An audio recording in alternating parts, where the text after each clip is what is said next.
Welcome to the Windows Central Podcast, episode 345 for May 24th, 2024. Hey everyone, Dan Rubino here, joined with Zach Bowden for another exciting episode of the Windows Central Podcast. Yes, it has been a long time since we have done one of these. Hopefully, we'll be returning to a more regular schedule, but we are doing one this week because there's obviously been a lot of big news, including Microsoft Build, which just wrapped up. So we'll start off the show, talk about those new Copilot Plus PCs, what they are, how they differ from standard AI PCs.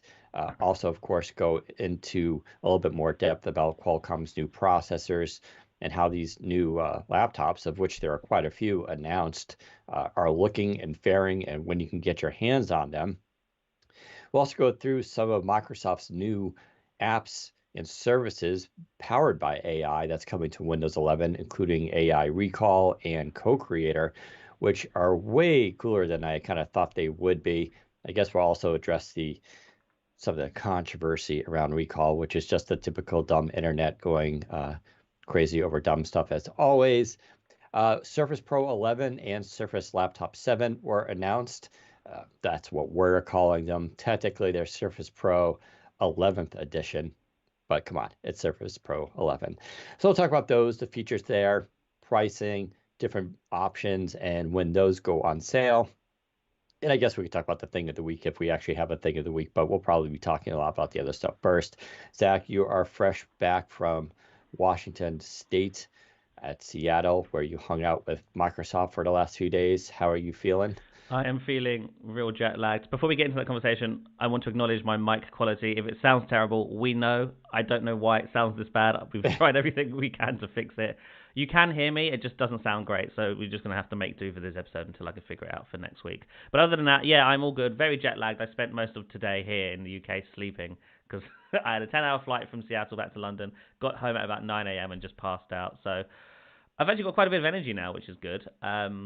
But yeah, it was a fantastic week. The event was pretty incredible. No idea why they didn't live stream it. It was one of those events that definitely probably should have been live streamed, but it wasn't for whatever reason.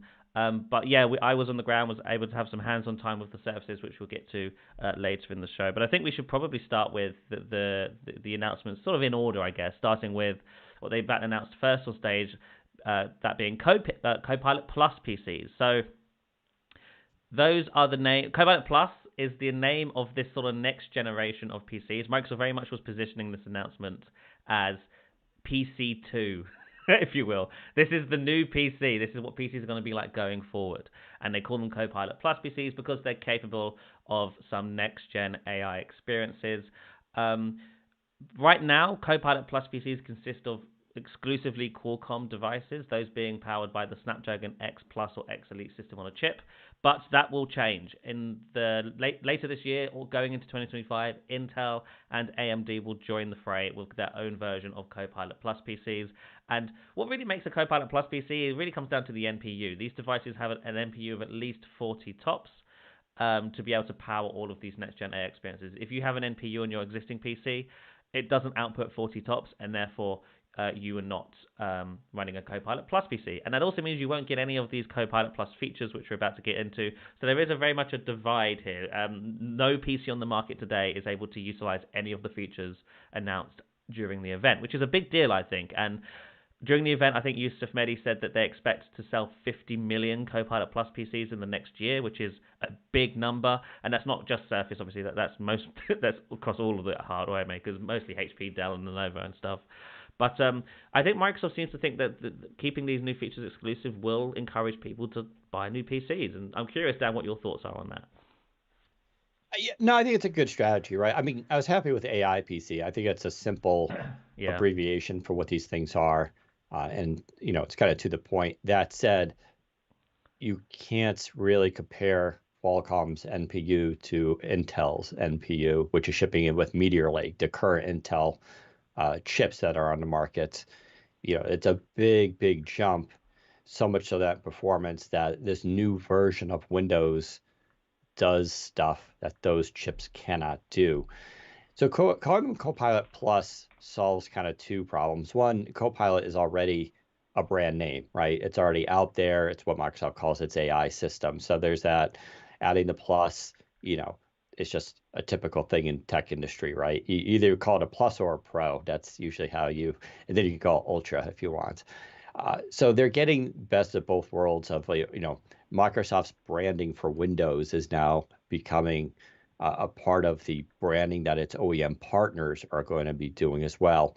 Instead of just calling them AI PCs, which they are, this is more of a subset of that. Uh, but AI PC is a little generic sounding, while this, you get a fancy logo, and you have to admit, at least I do. I think the Copilot logo is actually a really kind of pretty, kind of cool looking logo. Although we could talk about HP's new AI logo, which I actually think is a little bit better. Um, but I'm okay with this. Yeah, so I wrote an article that's up on the site talking about how this is the biggest shift in 30 years in the PC industry. Uh, the last one being Windows 95 coming out right when the internet, or the World Wide Web, as people are calling it back then, was sort of also becoming mainstream.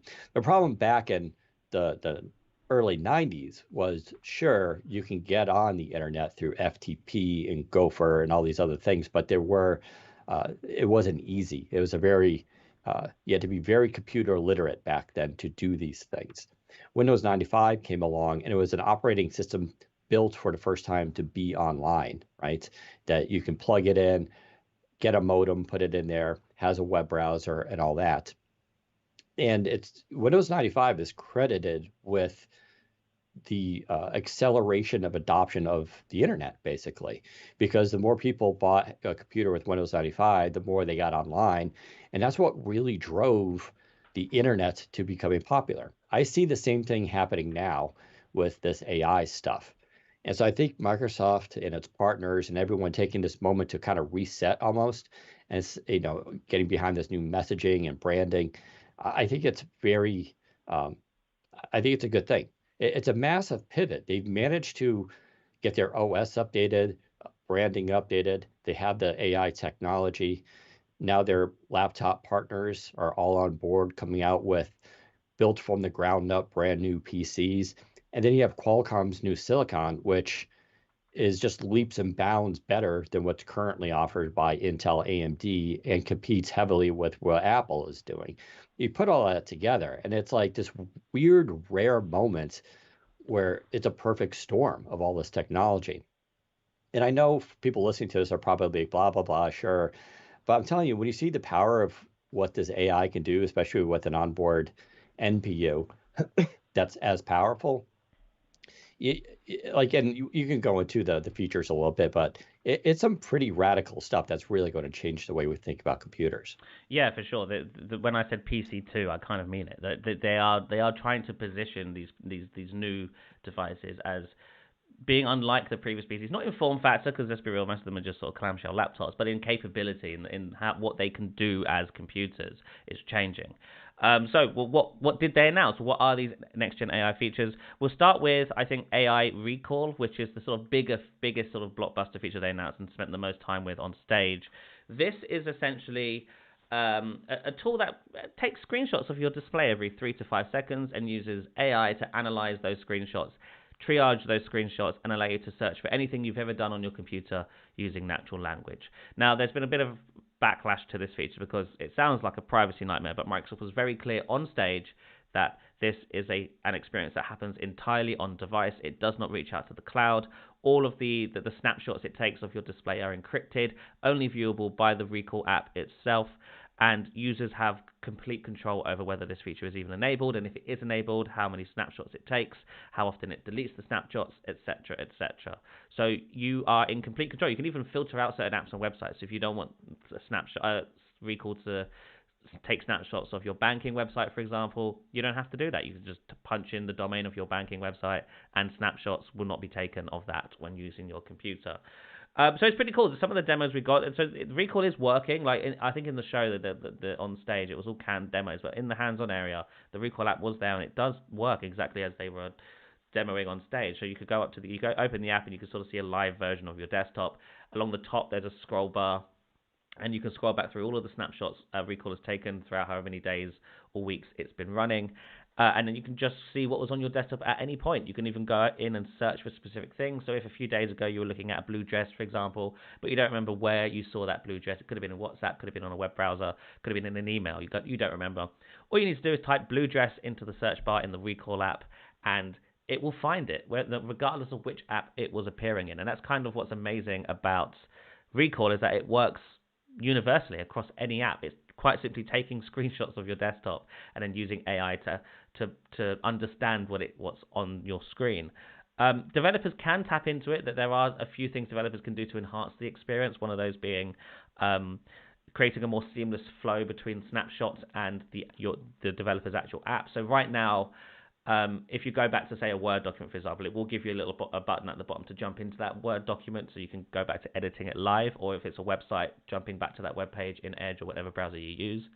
But that won't work for all apps, of course, like WhatsApp, for example. It will bring up the conversation, but there will be no option to jump back into that conversation at that point, unless the developer implements that functionality. So developers do have an API there to sort of improve, rather streamline that process between seeing the snapshot in Recall and then bringing that app back to that point in real time. So that's one of the examples that they were talking about. But yeah, it's really kind of cool. So you can go in, by default, I think it's set to saving 25 or 50 gigs of snapshots at minimum. Now, it won't obviously be saving that on day one. That will build up over time. And it takes a while to build up. I'm told the snapshots are very small, a few hundred kilobytes, I imagine. But you can set it from 50 to 150 gigabytes, I think, in the settings app. So you can save up to 150 gigabytes of snapshots, essentially. And that will ideally last you months, I assume. So you'll be able to go back to literally months ago on your computer to see everything you were doing, which I think is pretty cool. But yeah, you can also delete individual snapshots, and you can even tell it to delete snapshots after a certain amount of times. If you maybe only want to use it once every, if you only want a week's worth of snapshots, you can tell Recall, hey, after a week, delete anything that's older than a week. And so that's really nice as well. There is an odd thing that I'm surprised isn't here, which I'm sure they'll add in the future. Recall is just open on your computer. I know, because we were talking to Jez, our Xbox editor, who it has some privacy issues. He has concerns in regards to privacy here. It doesn't reach out to the cloud. It all happens on device. But he raised the point, what if someone steals your laptop? And sure, if someone's stolen your laptop while you're logged into it, you're in bigger trouble regardless. But yeah, right, yeah, he could jump into the Recall app and then scroll through everything you've been doing and stuff. I'm surprised, and this is easily fixed by simply making it so opening Recall requires Face Unlock or Windows Hello. I don't see why that couldn't be added in the future. It's not there now, but I would be shocked if they don't add it in the next half a year or so. But yeah, this is one of those features that I don't think you can't understand how it's helpful until you use it. It's one of those things, I think, right? Because right now, no one's ever been like, oh, I wish I could scroll back 3 days to my computer to see what was on my screen back then. But I think with this being a search tool, because it really is a search tool, right? It's not a tool for searching for things like files and stuff unless you've opened them. That's the big difference here. Windows searches, you can search for anything, even if you've never opened a file on your computer before. That said, Windows search isn't very good.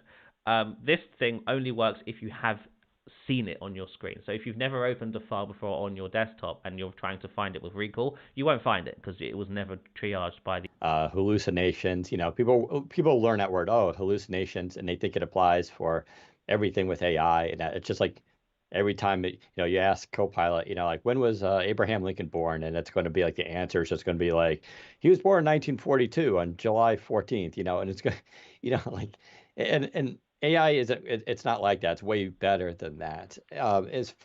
But they also, you can't make AI your personal assistant without it knowing about you. I made the joke in a private chat you and I had about this, which is like, it's akin to going, darn it, I need a best friend. I'm going to go get myself a new best friend. And you meet someone and you start talking to them and you're like, so tell me about yourself.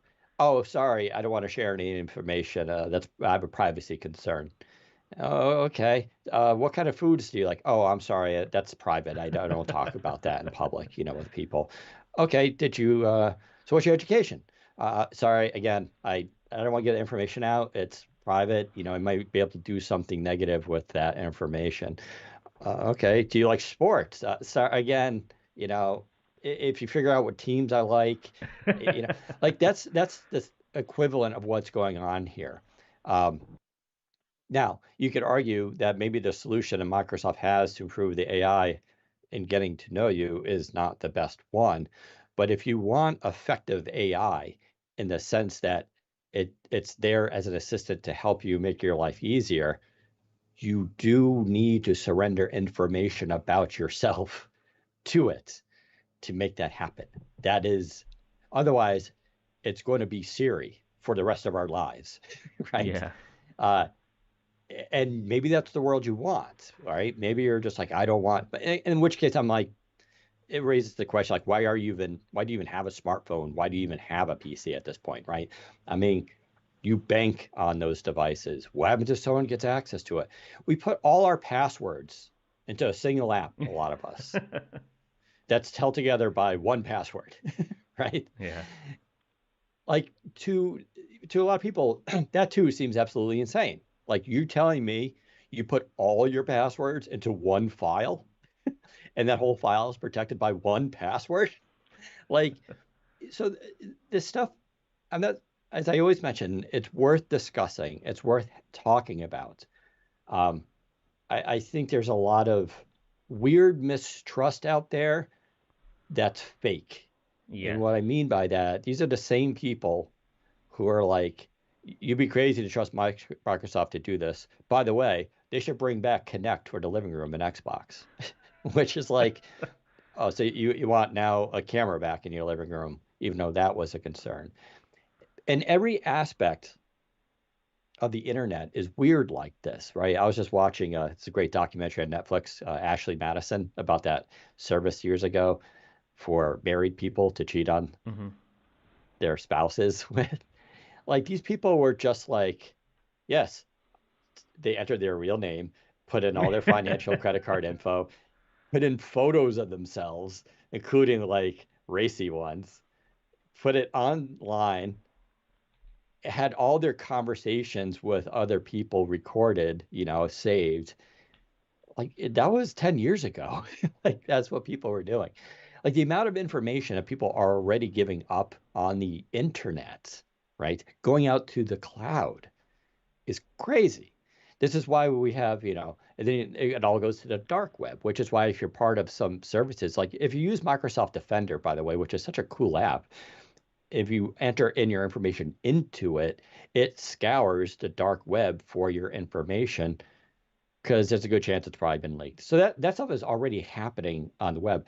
You're talking about snapshots that are then encrypted and stored locally on the device. It can only be accessed by the person logging in. But you're right, if someone got your computer and they can log in under your account, I would argue that this recall thing is going to be the least of your concerns Yeah. because now they can get into almost all your accounts. Because most of us, if you go to the web browser and you go to a site, your Yeah. bank or whatever, it will autofill in the Hmm. information for you. You've So also got all of your OneDrive photos there, everything. So it's not just recall that you need to be concerned about. At that point it'll be yeah. everything.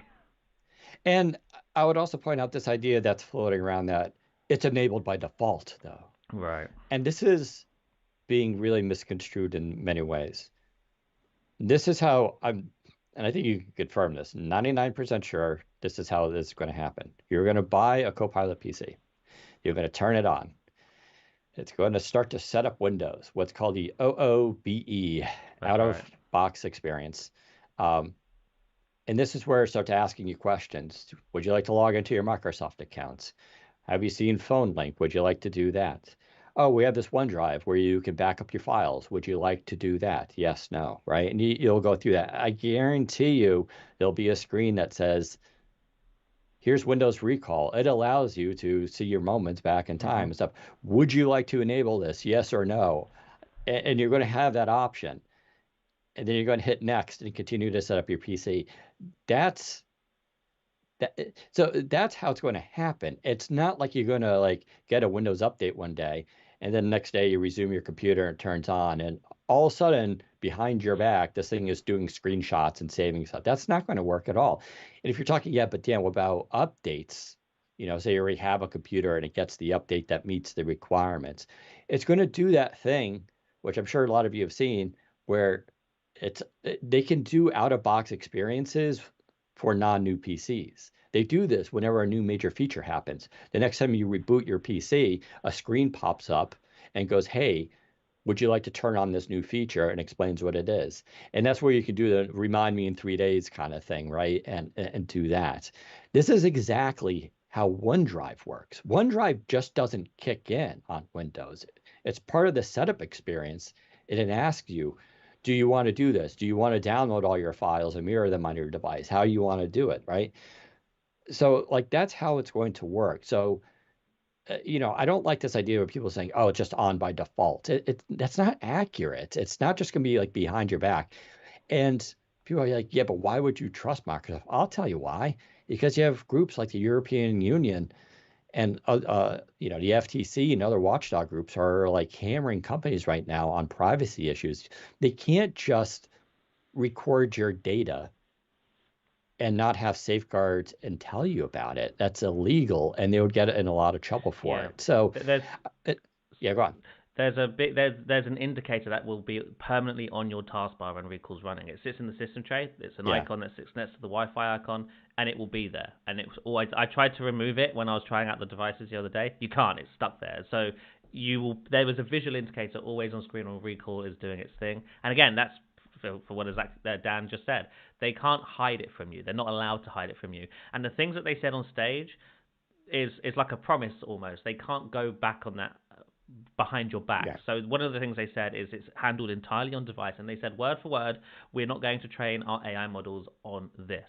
So they're right. not Yeah, going to. It doesn't leave the device. Microsoft can never see the stuff that Recall collects because it doesn't go anywhere. It doesn't go to the cloud. It doesn't even sync across your own devices.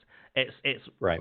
per device. So Recall will have if you're somebody who has multiple PCs, which I realize is very few people, but if you're like me or Dan who have a million PCs, Right. Recall is going to be useless because we're switching PCs so often. It's not going to be able to keep track of much of things because we're always moving around, and it's not going to be syncing that progress across devices. And that's for privacy reasons. Microsoft doesn't want to be in a position where it can be sued or whatever for privacy reasons because they can argue the information is all local. We can't get into your device and look at that. It's all encrypted. It's not sent to us. We're not training our models on it. It's all yours, and you can turn it off if you want. It's completely optional, and so there's no real leg for anyone to stand on in regards to suing Microsoft or whatever it may be at this time.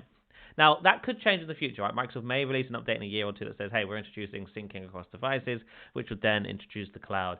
And then that's a conversation we can have when it happens. But until it happens, the only argument you can really argue is maybe the encryption around this isn't so strong, and a piece of malware or a Right. virus can be installed, and it can hack into that and find all that information.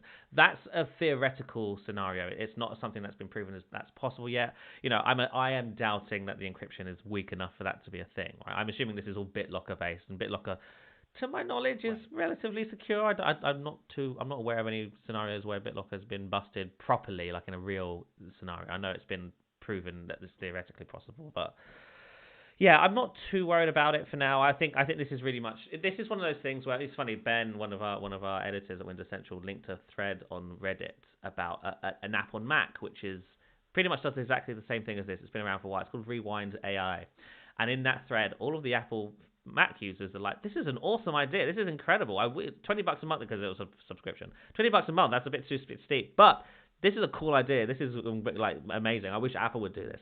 Now Microsoft has Right. announced it. Everyone's like, this is the worst idea ever. But it's because Yeah, I Microsoft found that announced app. it. Yeah, it's hilarious. Technically, the biggest thing you can accuse Microsoft here of is technically not having an original idea. Right. Yeah. Someone else had been doing this for a while on Yeah. Macs. Yeah, you're right. And people are complaining that it wasn't built into the operating system. So I think this is just, falls into everything with AI and privacy, which I always point out, it's fine, but that discussion should be had. I just think there's a lot of hyperbole around it. And I would say, Microsoft put out an FAQ on it where you link to it and like it explains how it works, what it doesn't do, what it does do. Like they're pretty thorough in what they did. Now, The question is, did people go and read that before making comments? Of No. course not. It's the internet. Everybody's a genius. Everybody just needs to read a title of an article and they get it. They are now up to date to know everything about that thing, right? It's a frustrating thing, but I think this is really impressive technology for people who want to, and so for there's the Wall Street Journal.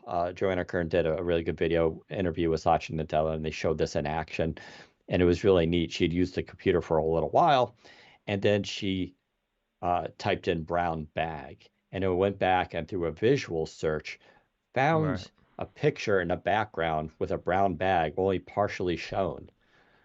She hadn't been searching for brown bags. She hadn't been talking about brown bags. It was just literally something that was just there and it was able to go back and find it.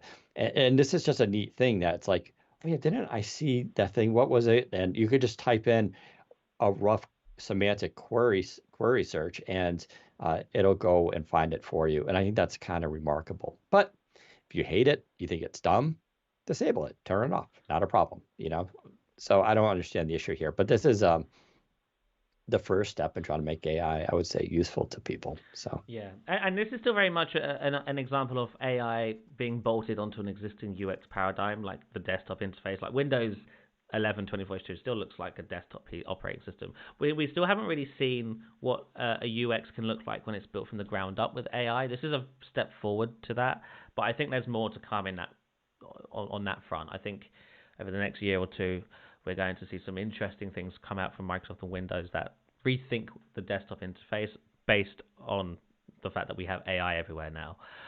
So that's the AI recall stuff. It is, I said, like the biggest thing that these Copilot pieces can do. But there are a couple other things that they talked about on stage. One of them being co-creator.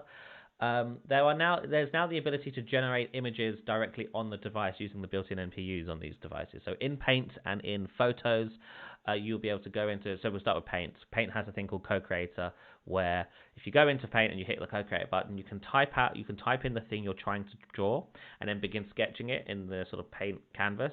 And then on the right, in a little preview window, Copilot will be drawing along with you, and it will be doing it better because it's an AI and it's probably better at drawing than most of us.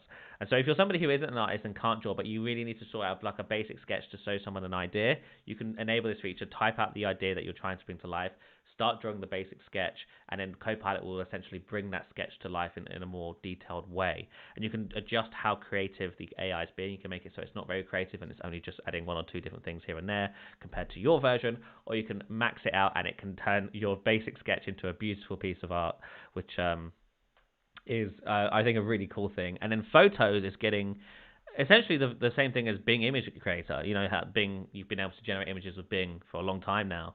But that's an online-based thing. That's cloud-based, has to reach out to cloud. It takes a while. It uses tokens and stuff. And it's also quite limited in regards to what you can do because there's lots of safeguards around it. I haven't been impressed. I mean, I haven't really found. I love Microsoft Paint. As if you've been listening to this podcast for years, you probably know I use it every day.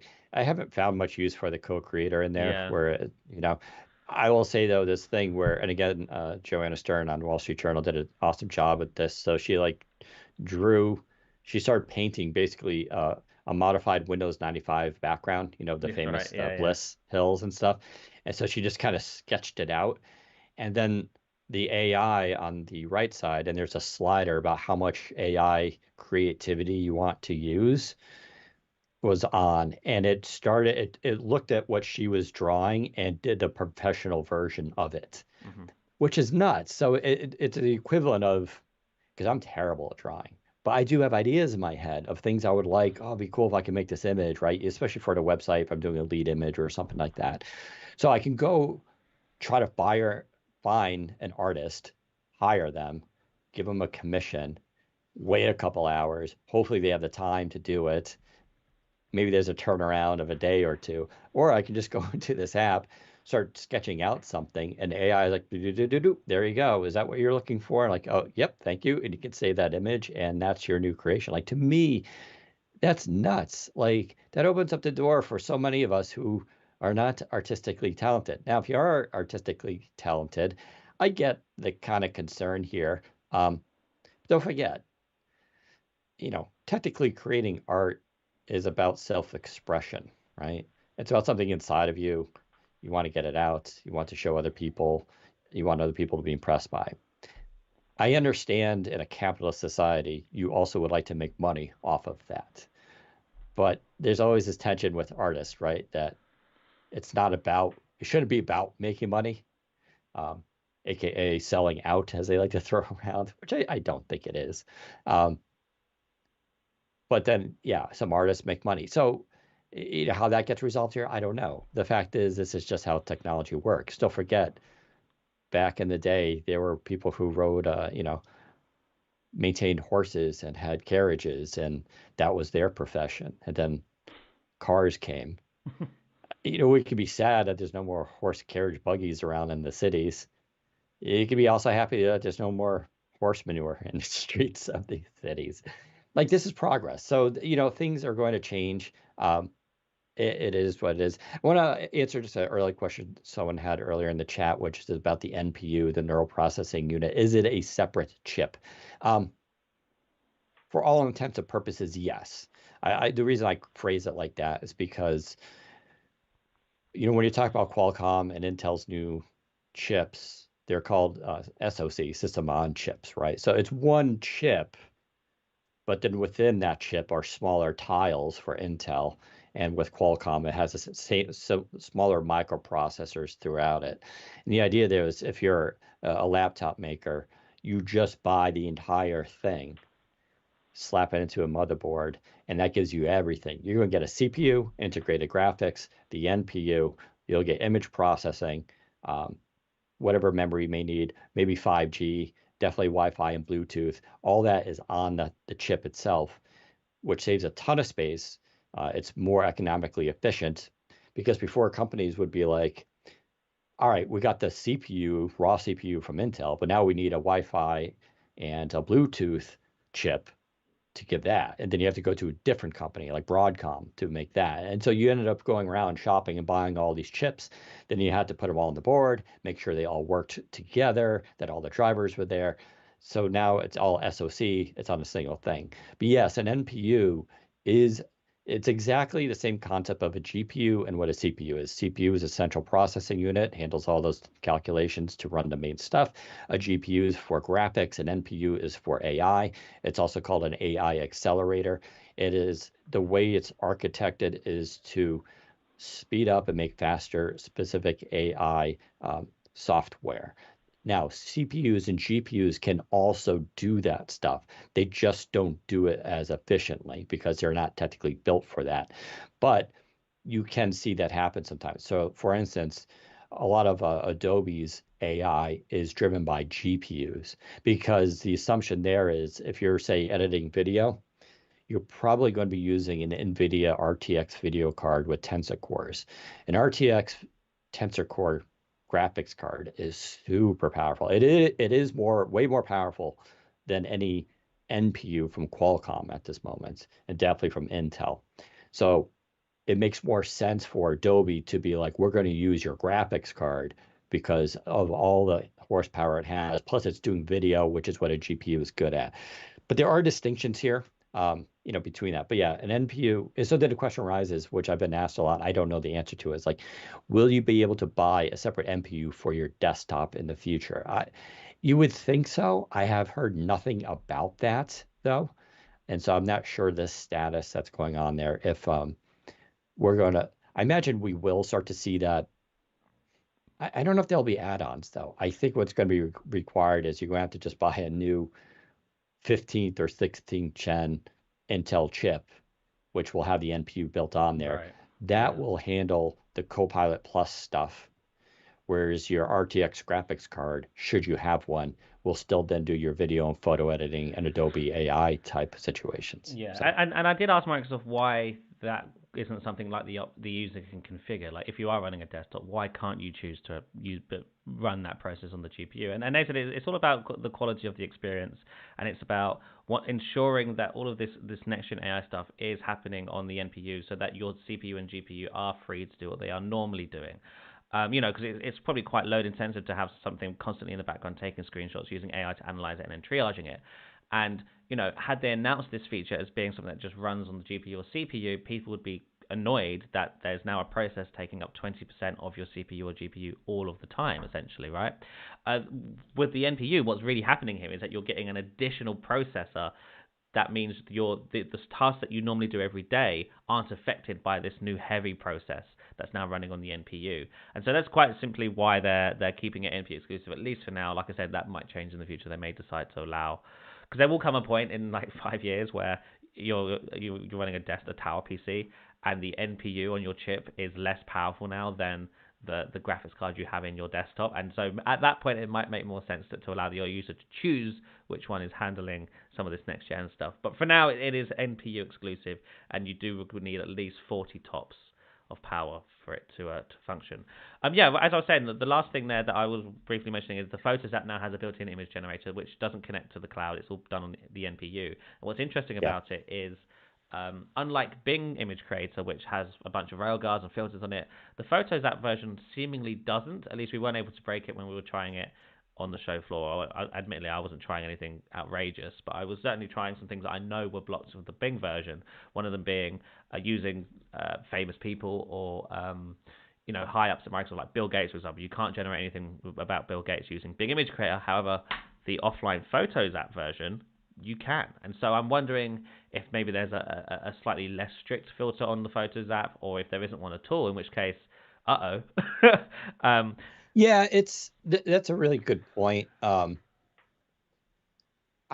I could see the argument of why they wouldn't be guardrails, which is because it's your computer, right? Yeah, and it's your NPU or GPU that's doing it.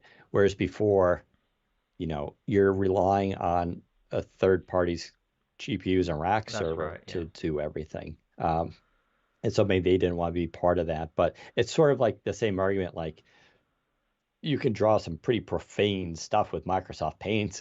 True. Yeah. Right?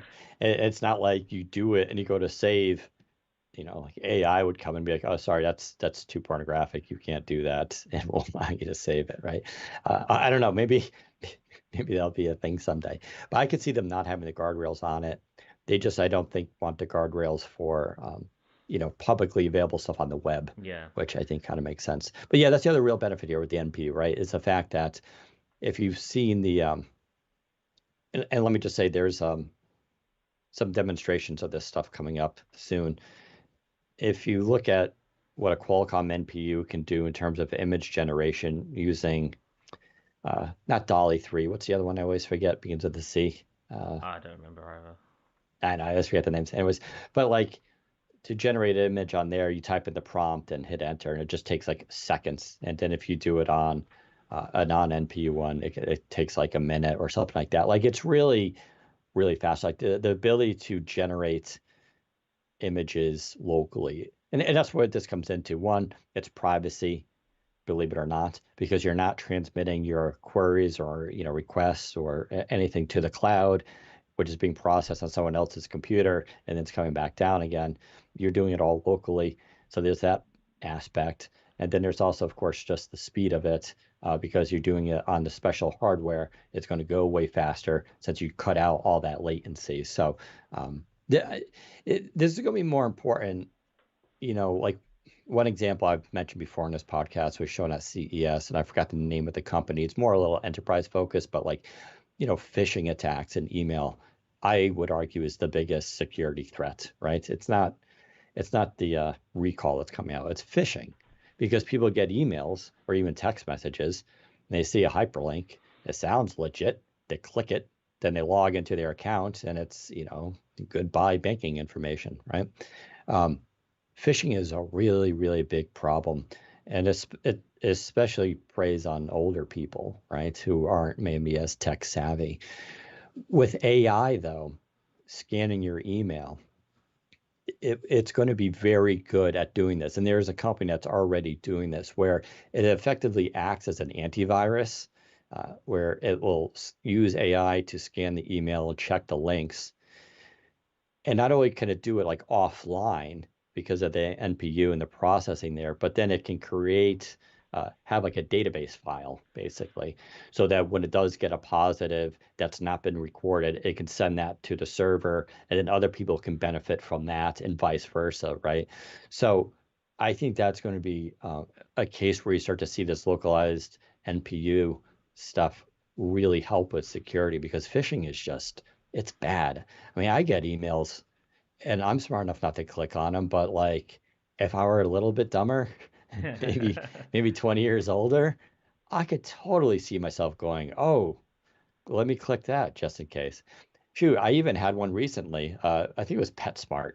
PetSmart was like, I got an email said your account uh, password had been compromised or attempted to be compromised. It actually wasn't. And then they're like, go here and change your password.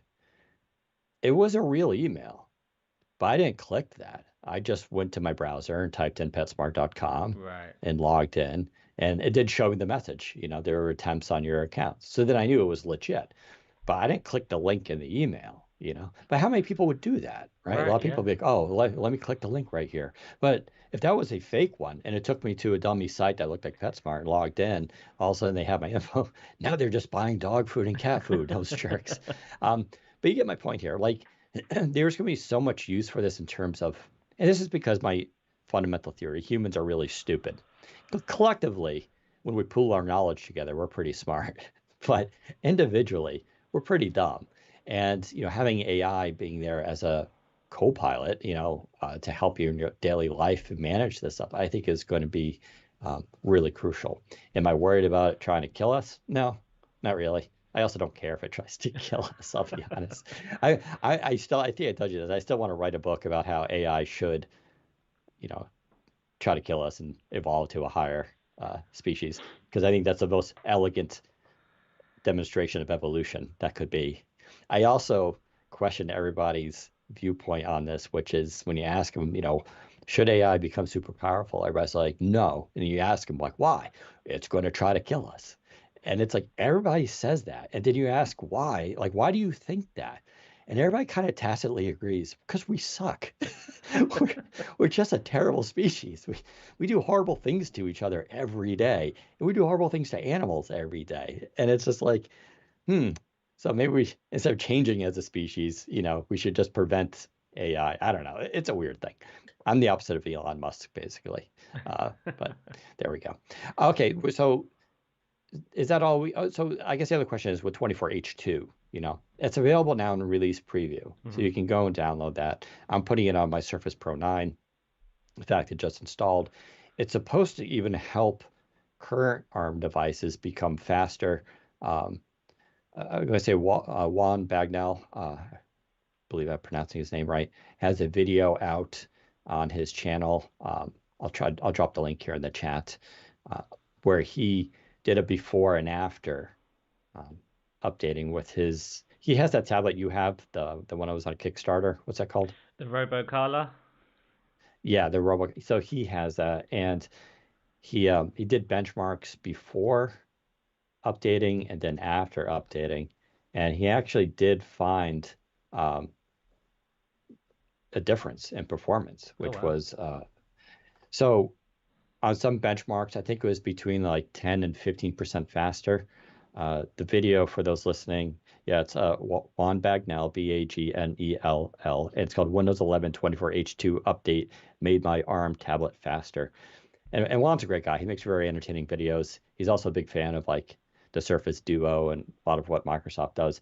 Um, it was interesting. So then when it came to app emulation was the kind of the real question, like what's going on there? Interesting findings he had on launching the app. And one of them, I believe, was a video editor. Another one was like Audacity, I think. On launching the app, he said it was almost, I think on 24H2, it might have been like a second slower, which was interesting. Oh wow. But once the app was running, he took an hour-long podcast through Audacity and ran a noise filter AI, I think, through it. And it took 5 minutes pre-update, pre-24H2. And it took just over 2 minutes after with 24H2. And you saw this also on I think it was a photo or video editing app as well.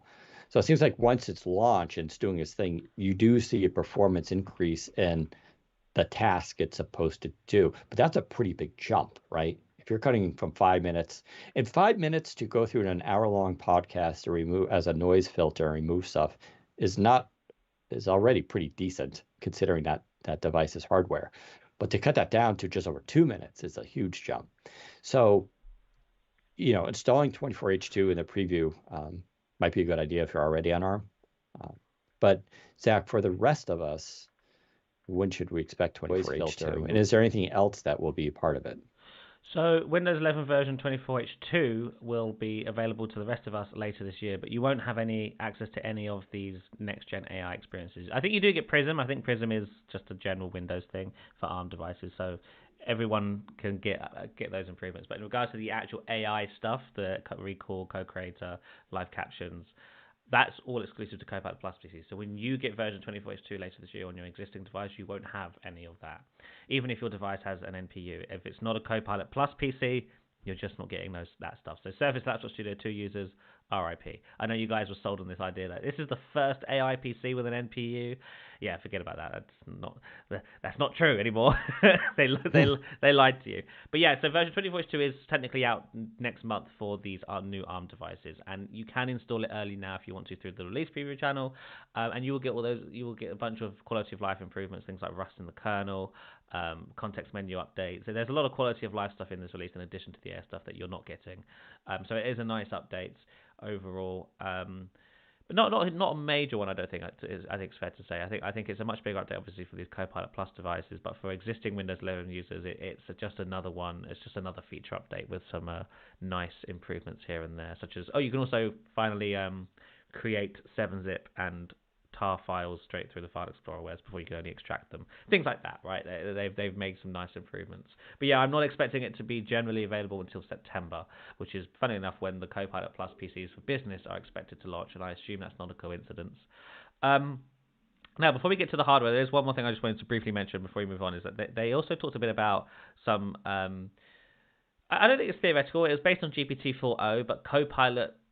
They were talking about some Copilot features that clearly aren't ready yet because they weren't on the demo floor. They're not going to be there at launch. These are coming later, ideally. But they demoed a thing where you could launch Copilot, basically jump into a call with Copilot. Copilot can see your screen, and it can help you out with whatever you're actively doing. So in the demo, they were showing Minecraft. So this guy was playing Minecraft, and he was trying to learn how to play the game. He was like, how do I create a sword, whatever it was? So he called Copilot and asked Copilot, hey, so I'm trying to play this game. How do I create a sword? And Copilot could see Minecraft, and so he could see in his inventory, he could see what he had to be able to create a sword. He was like, you need X, Y, Z, because you don't currently have X, Y, Z to be able to build that sword. To get that, you need to go chop down a tree over there, X, etc., etc. So it was able to sort of help him play the game. And that's a really interesting idea, and that's an example in gaming, but I'm sure this could also be very helpful in other tasks as well, like creating... In an app, you might be using Photoshop or something. I'm not sure how to do a task in Photoshop. Open up Copilot, jump into a call with it. It can see what you're currently looking at and be like, oh, if you want to make that a background blur, go up to filters, select layers, etc., etc. That's a really cool idea. Again, this is a sort of more conceptual at this point rather than actively working in a product. Like I said, it was all like pre-rendered stuff on stage. But that's a really interesting feature that they were talking about, which I assume will be coming at some point later. The other stuff they mentioned was like Copilot just appearing contextually in things like File Explorer. And phone link and stuff, so that's really nice to see as well. So you'll be able to like hover over a photo and Copilot will appear. But like, would you like to edit this photo in Paint?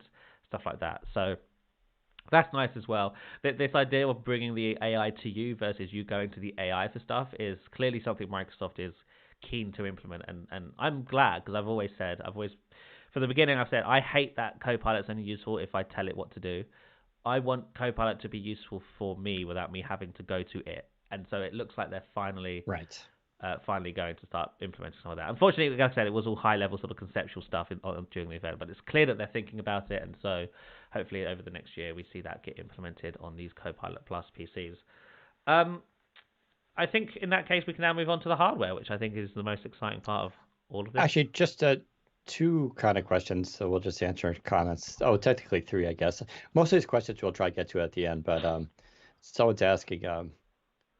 what was it? Something about will we have a foldable Surface Pro? Probably, yeah, No. someday. No, I don't think so. I don't think so. Okay. At least not with the current thinking. I think right now Surface is all about the stuff that works, and they're not too keen on experimenting right now. That was Panos' thing, right? It's experimentation and weird stuff. That was all Panos. There's no one like Panos on the server team right now. We've got Pavan, we've got Brett, and they're very business enterprisey kind of guys. And the surfaces we saw this week are an example of the kind of hardware we're going to see going forward. New Surface, just like stuff that works. Good laptop, good tablet, and cheaper versions of those. Someone else asked, do you think Microsoft is killing old PCs now with slower updates without features? I think this is to make the stuff we just talked about work. You need an NPU with at least 40 trillions of operations per second to do it. It's the same thinking of being like, we just made the new Doom game, right? The one that came out a couple years ago after 30 years or whatever. Right. And it's like, but in order to play it, you're going to need an RTX GPU, right? So it's like, oh, so you're forcing me to update my computer to play this new game? Are you trying to make my computer? No, it's like to deliver these new experiences, you just need this hardware to make it happen. That's all this is. So for instance, technically Intel Meteor Lake processors that are out on the market right now, say you go buy a Dell XPS 14, has an NPU in it. I believe it's 11 tops or something like that, right? Even Apple, the M3 only does 18 tops, right? So technically they can do some stuff, which is why on a Dell XPS 14, if you go into the video app or into a web call, you can turn on the Windows Studio effects where it does things like blur your backgrounds, does the gaze correction and auto framing, and it does it way smoother compared to, say, a 12th gen processor where it was all being done on the CPU and a little bit on the graphics, integrated graphics. Now it's all being done on the NPU, and it's a night and day difference because when you're on a video call, it's completely smooth now. There's no stuttering and juddering, whereas before there would be. So they were able to do it and force the CPU to do it. It just the performance wasn't great. But now even with an 11 tops NPU, it works way better. But to do this stuff that we're talking about now, you need one that does at least 40 tops because at that threshold is when you can start to run what are called small language models. So we're familiar with large language models. Those are the ones that like ChatGPT and stuff. A small language model is a subset of that, but with 40 tops, you can get to the point where it starts to act like a human almost. It starts to have that ability to basically do its AI stuff better.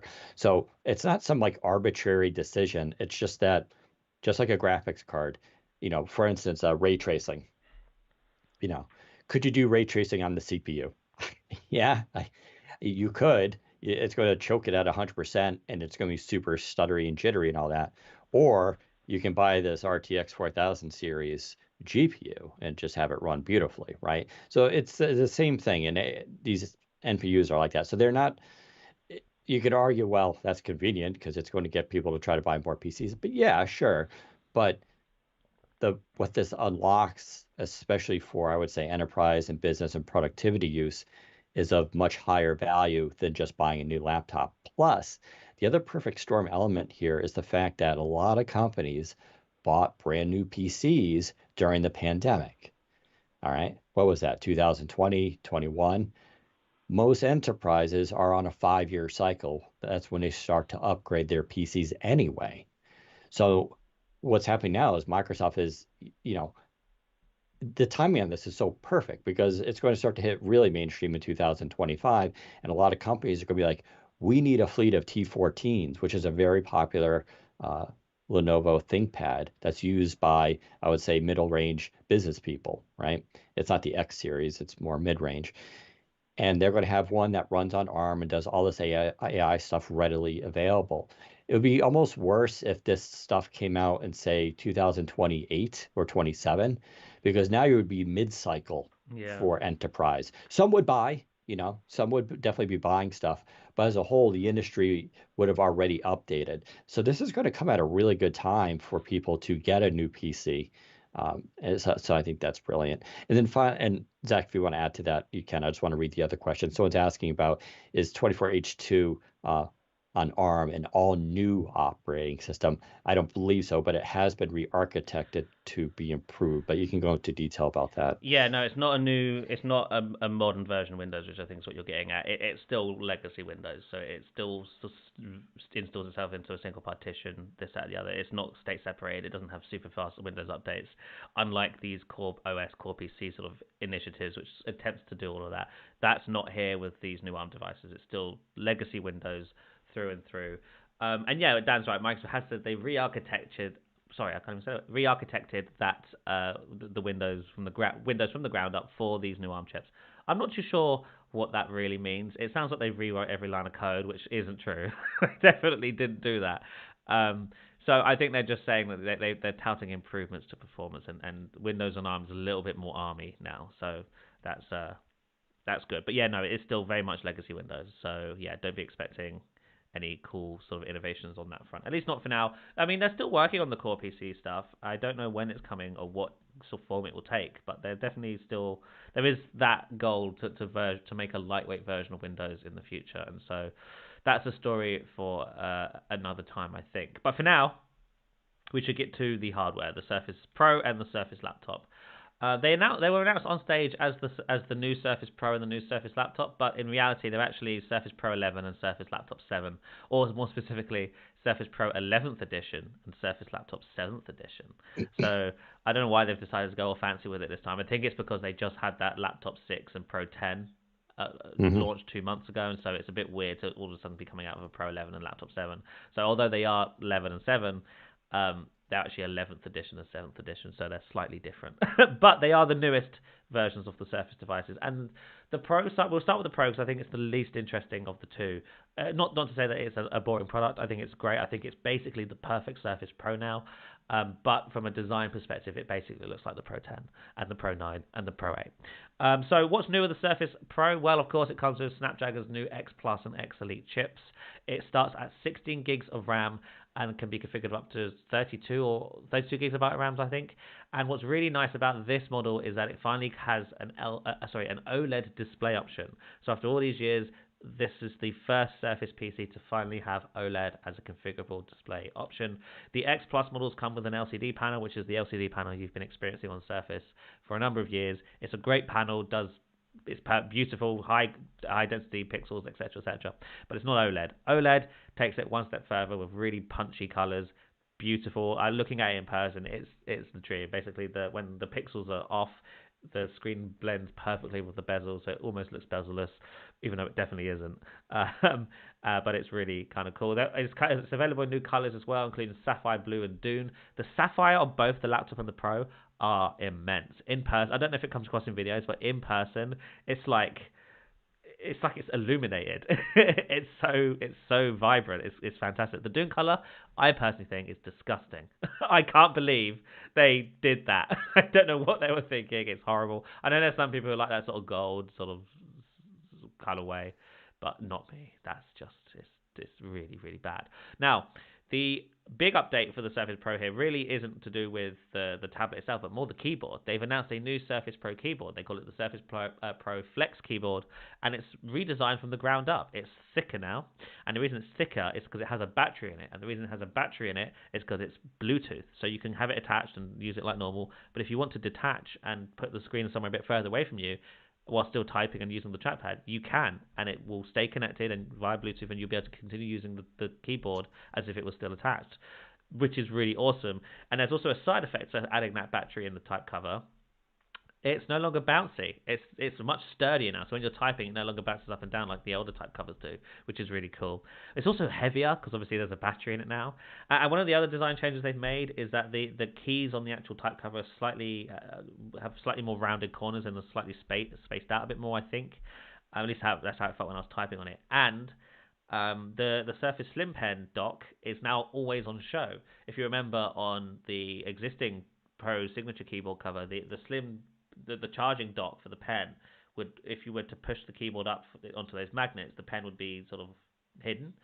Now it's not. It will stay shown the whole time, even when you have the keyboard docked up like that, which is cool, which gives you access to it all the time. But it does mean that they've had to move the keyboard down slightly, and as a result of that, the trackpad is slightly shorter. it's wider, but it's shorter. And so they were saying the trackpad is bigger, but using it feels smaller because if you're scrolling and stuff, you're hitting the top of that trackpad a little bit more. So that was one of the sort of downsides for me. But the trackpad itself, haptic trackpad now, fantastic. They finally put a haptic trackpad in a type cover, which I guess is possible now that has a battery in it and stuff. They do say it has 41 hours of battery life, so when you have it detached, you can use it for up to 41 hours. But curiously, there's no pairing button. I did ask about it, and they said, yeah, no, there's no pairing button. The way to pair it is by attaching it to the Surface Pro, which unfortunately that does mean you can't use it on a non-Surface Pro. I think it's an odd thing that they've done there for not giving it a pairing button. But yeah, they're trying to do the whole Apple thing where it's magical, and so you attach it. That's how it pairs. If you want to attach it to a To be fair, though, I do like that. I hate pairing keyboards. Yeah, It's yeah. such a weird thing. It should just work. Yeah. So when you attach, it does that bonding, and that's how it pairs via Bluetooth as well. So that's pretty cool. There was one more thing I wanted to mention about the type cover. Oh yes, it's obscenely expensive. To get the blue one, it's $450. Which is more expensive than any Apple keyboard ever. And the reason it's that expensive is because the blue one comes with the slim pen. You can't get a version of it without. You can get the black one without the slim pen, and that one is $350, which is still obscenely expensive. But if you want to compare it, the Surface, the older type cover without the slim pen was, I think, $229 or $199, I think, something like that. So it's a significant increase in price. So it does work, however, on older surfaces. It will work from the Surface Pro 11 all the way up down to the Surface Pro 8. But the Surface Pro X, to my knowledge, does not work with it. At least they told me on the show floor that it's not officially compatible. There might be some elements of it that do work, but they're not guaranteeing support for it. So there you are. I'm so glad to see it have a haptic trackpad, So though. I was going to say, yeah, and I believe Stencil worked with them on that, if I'm correct. I believe so. Yeah, I don't know if it's Microsoft has their own designs, but I'm sure that Stencil's involved in some capacity for sure. Yeah. Yeah, that's how it worked on Surface Laptop Studio 1 and 2, where they provide some of the tech, and then Microsoft builds its own tech on top of it. Yeah. So that keyboard, yeah, there's some of course, it's expensive, but like, I don't know. They made a keyboard, they added in a battery that now has Bluetooth, and it has the pen, and it does that flippy roll thing. Yeah. Like, and it's not required, right? One, you could still just buy the regular That's keyboard right. Yeah. and use that. I've always said I don't care how much something is if it's an option. Sure. Now, if they made that keyboard and that was the only one, and they got rid of the old simpler version that was cheaper, then I'd be, oh, that's kind of messed up, you know? But I don't see the point of getting mad on the price of something that's new and optional. Like if you're like, I don't need that, I don't want that, then who cares? Then don't buy it. If you're like, ooh, I could really use that, then spend the extra money. I know it's not cheap to buy these things, but I think that new keyboard's amazing. Yeah. Like we've had third-party keyboards that do this that were Bluetooth. The problem with them, of course, was that Bluetooth of just a few years ago still had latency issues, whereas these will ship with Bluetooth 5.4. That's just part of the Qualcomm thing. That's the Qualcomm stack. I don't know what the keyboard is. I'm going to assume it's Bluetooth 5.4, but the point is that technology now matches where you should experience absolutely no degradation in performance. Or there was also this other issue you saw on Bluetooth keyboards. If it wasn't a delay, sometimes you'd be typing and then you'd like land on F and then it would just go F, right? We've all, like, anyone who's used a Bluetooth keyboard has probably experienced that before. And it's super frustrating, right? My guess is with Bluetooth 5.4, the better stack, this is going to be a really good premium experience. I was not someone who thought about separating the keyboard and using it separately. I don't know how often I would use that. Give it to me as an option, though, to do it. Actually, yeah, I can now see, because I have an ottoman in my living room, I could see putting the Surface on my ottoman and just putting the keyboard on my lap and just typing away that way. Or as I showed people on airplanes, right? You just have the thing set up without the keyboard and the keyboard's in your lap. Again, that's a neat option to have. Now, does everybody need that? Of course not. But and the idea that the pen is always showing too, I think is pretty cool. It wasn't a challenge to take out the old pen, but it was an extra step. And anytime you can remove that step and just have the pen there, I feel like you're going to be more likely to use it. So I think that was a genius move. I do agree with what you're saying with the touchpad might be feel a little bit smaller because of that. So that is, something I'll have to try out. But I was not expecting that. And also the thing is when you detach the keyboard, it rolls on itself. Yeah, so the reason it does that is so because you know how the Surface Pros, when I think it was the Surface Pro 3 or 4, where they introduced that sort of row of magnets along the bottom of the screen, so it allows you to prop the keyboard up like that.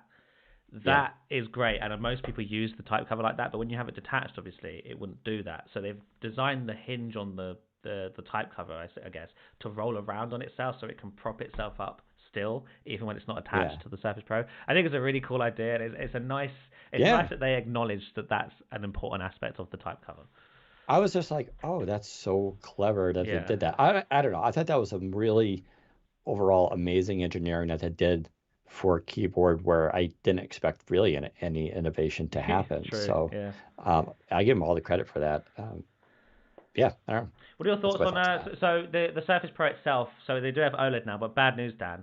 That does mean that they decided to not put an anti-reflective coating on it. This makes no sense. It is shocking, isn't it? They did say it was because of the OLED screen, and there was some reason why they couldn't do both. Um, but other OEMs do both, and so I don't. Meanwhile, Apple's out here doing dual Yeah, right. OLED panels and an iPad while also making it the thinnest device that they've ever made, With and it has anti-reflective, yeah. anti-reflective. So, here I'm going to call some BS. Um, I need a real explanation, Microsoft. I don't need marketing talk here. Like, tell me the exact reason why it couldn't be done, because I don't believe you. Yeah. So maybe I'm wrong. I'm not an engineer. Maybe there's a legit reason. I'm more than willing to be like, oh, that's why. It sucks, but okay, here we are. But I find that hard to believe because I've seen plenty of laptops, touchscreen, OLED, that have anti-reflective displays on them. I don't see why this would be an issue. Like it's literally just the most basic version of AR. I know Mm. it's what they do in watches and glasses. It's a it's a clear liquid almost that they put on one or even both sides of the glass.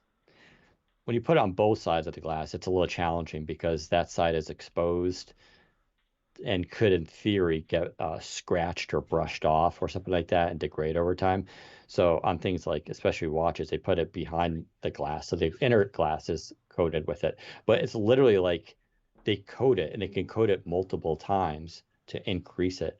I don't see why they couldn't coat the inner glass with an AR treatment and then just make me happy. Like I, I don't understand What's, this, what's but even more annoying is that the Pro 10 for business does have an anti-reflective coating. So like they can do it, they yeah. have done it. But for whatever reason, with these consumer models, they decided to omit it. I'm wondering if maybe that was like an Intel thing. Like, look, you're going to ruin us this year with your stupid Qualcomm devices. Can you at least give us anti-reflective? And Microsoft's like, fine, here you go. Yeah. But yeah, so that's the Surface Pro in a nutshell. It starts shockingly, and this is the sort of across the board here for the Surfaces. Starts at $999, which in my opinion is shockingly cheap for this device. It has 16 gigs of RAM and 256 gigs of storage. All Copilot PCs start with 16 gigs of RAM and 256 gigs of storage. And for the Surfaces specifically, the Pro and the laptop start at $999 with an X Plus, 16 gigs of RAM, 256 gig storage. I think that's a great deal. I think that's a recommendable product right out the gate. You don't even have to like qualify it of anything. Just yeah, if you're a normal person going out to buy a laptop and your parents or a friend asks you as the designated tech nerd in the family or friend group, what device should I get? Surface Pro or Surface Laptop base model. I think it's an excellent recommendation. I don't see any downside to it, which is I think that's the first time we've ever been able to say that about any PC ever. Yeah. I did see a lot of positive comments from people on social talk about the pricing, saying, Yeah. no, don't get me wrong, it can go up Oh yeah, and yeah, get really yeah. expensive. Of But course. yeah, but the entry level devices have very good specs Yeah. considering. Also, yeah, someone did point out that that new keyboard is also carbon fiber reinforced, Yes, which that's is right. that's important to note too. It's going to be a stiffer Yep. keyboard because people don't like that in the middle where it presses down. So this should have less of that, which is good. Yeah, I think they did a great, and I love the colors. That blue, I don't know about Dune. You're right. Dune is weird, but don't forget they base these colors on. I There's a lot know. of I know. market research about Yeah, the yeah. color of the year, and I believe gold is one that's become more popular. I think it looks kind of cool. I don't hate it as much as you do, but it is different. But that blue is like an electric blue. Yeah. It is just, oh, that looks so cool. I Yeah. mean, especially you think of like Copilot logo and all that kind of stuff. I think that one looks fantastic. Yeah. All right, moving on to the Surface Laptop, which I personally think is the more interesting device of the two announced. The Surface Laptop has finally been updated with a refreshed design. We've had that existing Surface Laptop design for about almost 8 years now, or around 8 years. Yeah, 2017, I think the first Surface Laptop was announced. So it's about time that they've updated the design, and it is a brand new design. Like pretty much every aspect of it has been redesigned, including the chamfered edges, sorry, not chamfered, the clean cut edges, the sort of radius of the corners around the device itself, the screen, the bezels, the trackpad, it's all been redone, and it's a beautiful device in person. I think it looks better than the MacBook Air. I made a tweet on Twitter saying this is the most beautiful laptop I've ever seen. So many salty Apple fanboys replying to that and quote tweeting it saying, "Bro's never seen a laptop," and replying with pictures of the MacBook Air. That tweet almost has 2 million views. People are mad that I said this is the most beautiful laptop ever. I think it's a gorgeous looking laptop. So they finally thinned out the bezels on the 13 and 15 inch. So the 13 inch, how they did that is they slightly increased the display size. So they went from 13.5 to 13.8. So you're getting more screen real estate in the same size chassis, which is really cool. And on the 15 inch side, it's still a 15 inch display. So how they got to that is they simply trimmed the bezels on the outside and shrunk the chassis slightly. So the 15 inch model is slightly smaller overall, whereas the 13.8 inch model is the same size as the 13.5 inch model, which is, I think, an awesome thing. The bezels are really thin. They're not incredibly thin. I think the XPS has it beat for sure, but they are definitely more modern than what we had on the Surface Laptop 5 and prior. So I'm happy to see it. The displays themselves are gorgeous. They are the same resolution as previous, more or less, except for the fact that what makes them great now is that they have 120 hertz on both 13 and 15 inch, which I honestly wasn't expecting. I had heard that Mm. they were looking at it, but I just wasn't expecting it. I thought they'd save that for the Laptop Studio and the Pro for sure, but nope, they have 120 hertz displays, which I am super super happy about. I'm so glad that they did that. Um, Coming around to the ports, I guess we have a sort of realignment of ports. We have two USB on the side, on the left side, along with USB A and a headphone jack. And then on the right, we have Surface Connect. And then on the 15-inch, we have a micro SD card reader. So they've finally brought that back to the Surface laptop, which is pretty cool. And then on around the front to the keyboard. Keyboard feels more or less the same as previous, and it kind of looks the same. But the trackpad has been updated once again with haptics, which is really cool to see. And it's fantastic. It's nice and large. It feels great to use. The keyboard feels great to use. The whole thing, honestly, is just, we've said it before about the Surface laptop until the design got really old. But this new laptop is just a really nice laptop. It feels amazing to hold. The underside of it has like these slight chamfered bits to the sort of base panel, which when you hold it makes it really comfortable to hold in your hand. There's so many little details about it. It's still got obviously the one hand open thing as well, which is great. The clean cut edges make it look thinner than it actually is, which is also really nice. And it's now, but funny enough, as Apple moves away from that sort of wedge shape, this Surface laptop maintains it, and I think it looks amazing. I think this design with that wedge shape is just it's one that you can't beat. And so I'm glad that Microsoft stuck with the wedge design here for the Surface Laptop 7. This is the one that I want to buy. I think I want to buy a 15-inch Surface Laptop 7 because I just think because that they've shrunk those bezels slightly or trimmed the bezels. It feels so much smaller than a 15-inch. It's closer to like a 14-inch in your hand, which is really nice. And so I think that's the one I'm gonna get because I can't not get the Surface laptop. I think it's the nicest looking laptop Microsoft has ever built for sure. Once again, it comes with X Plus and X Elite. Starts with 16 gigs of RAM. Max is out at 64 gigs of RAM for this one. So if you really want to go all out, you can, and that will probably run you $2,500, something like that. It won't be cheap, but again, they do all start at $999, and I think that's an absolute bargain for what you get. Dan, what do you think? Yeah, I mean, well, first of all, What's the story with Alcantara? Oh, There's it's no Alcantara. dead. It's Mm-hmm. dead. You can only find Alcantara now on the Surface Pro type covers. The Surface laptop has abandoned it, as we were sort of expecting. Makes me so angry. Yeah. Like, for me, that was my favorite part of the Surface laptop. That made it feel like any other laptop. And listen, I get the complaints. I get that it wears out. I mean, it's not saying they're necessarily wrong. I'm just saying I really, really enjoy the Alcantara Surface laptop. Yeah, no, I think the design looked great. Yeah, I heard a lot of people like, it looks just like a MacBook Air. I'm like, you're saying that on its seventh iteration? Like, it's barely changed in 7 years. Like, they thinned the bezels, they did this and that. Like, I'm like, Apple doesn't get credit just for making a clean, minimalist laptop. Other companies can do that. I'm like, besides, if you're going to throw stones about that, I'm like, hello, iPad Pro with Magic Keyboard. What does that look like? So anyway, uh, I'm interested in the smaller one, the what is now 13.8 inch size, which for me, that's so 14 inch. I've mentioned before, according to all the companies I talked to behind the scenes, 14 inches is the most popular display sold for laptops, which I think makes sense. It's also why I like the XPS 14 so much.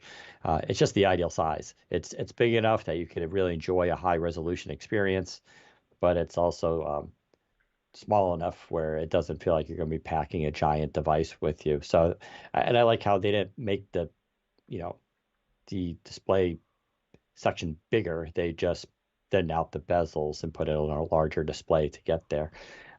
Touchpad looks great. I like the dark contrast that they have between the keyboard and touchpad and the chassis. I think that looks really nice. Of course, now it has a full HD webcam. That was another big thing that people were rightly complaining about. It was just them and Dell for a while who kept a 720p because their lids were so thin. But now you're going to get the full HD stuff, which is really nice.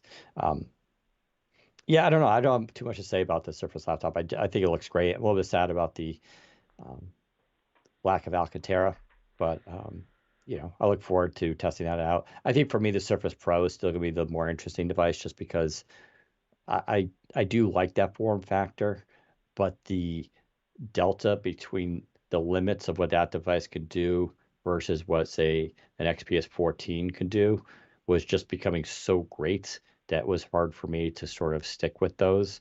Um, but now I think with the new processor and that new OLED display and all that, the experience is now closer. Yeah, you still have an NVIDIA GPU, but I mean, that's acceptable. Um, Yeah. oh, we should also mention that there is a 5G version of the Surface Pro. Yeah, that Uh, will be coming later this year, though, for some reason. They like yeah, to stagger the launch of the 5G model. yeah, and I think that's important to note too that let's quickly talk about all the other laptops that are announced, at least on the big ones. So Dell had the XPS 13, that's their most popular model. So now there's an Intel version, and now there'll be an ARM version that's coming out. Same type of display and everything that looks absolutely ridiculously good.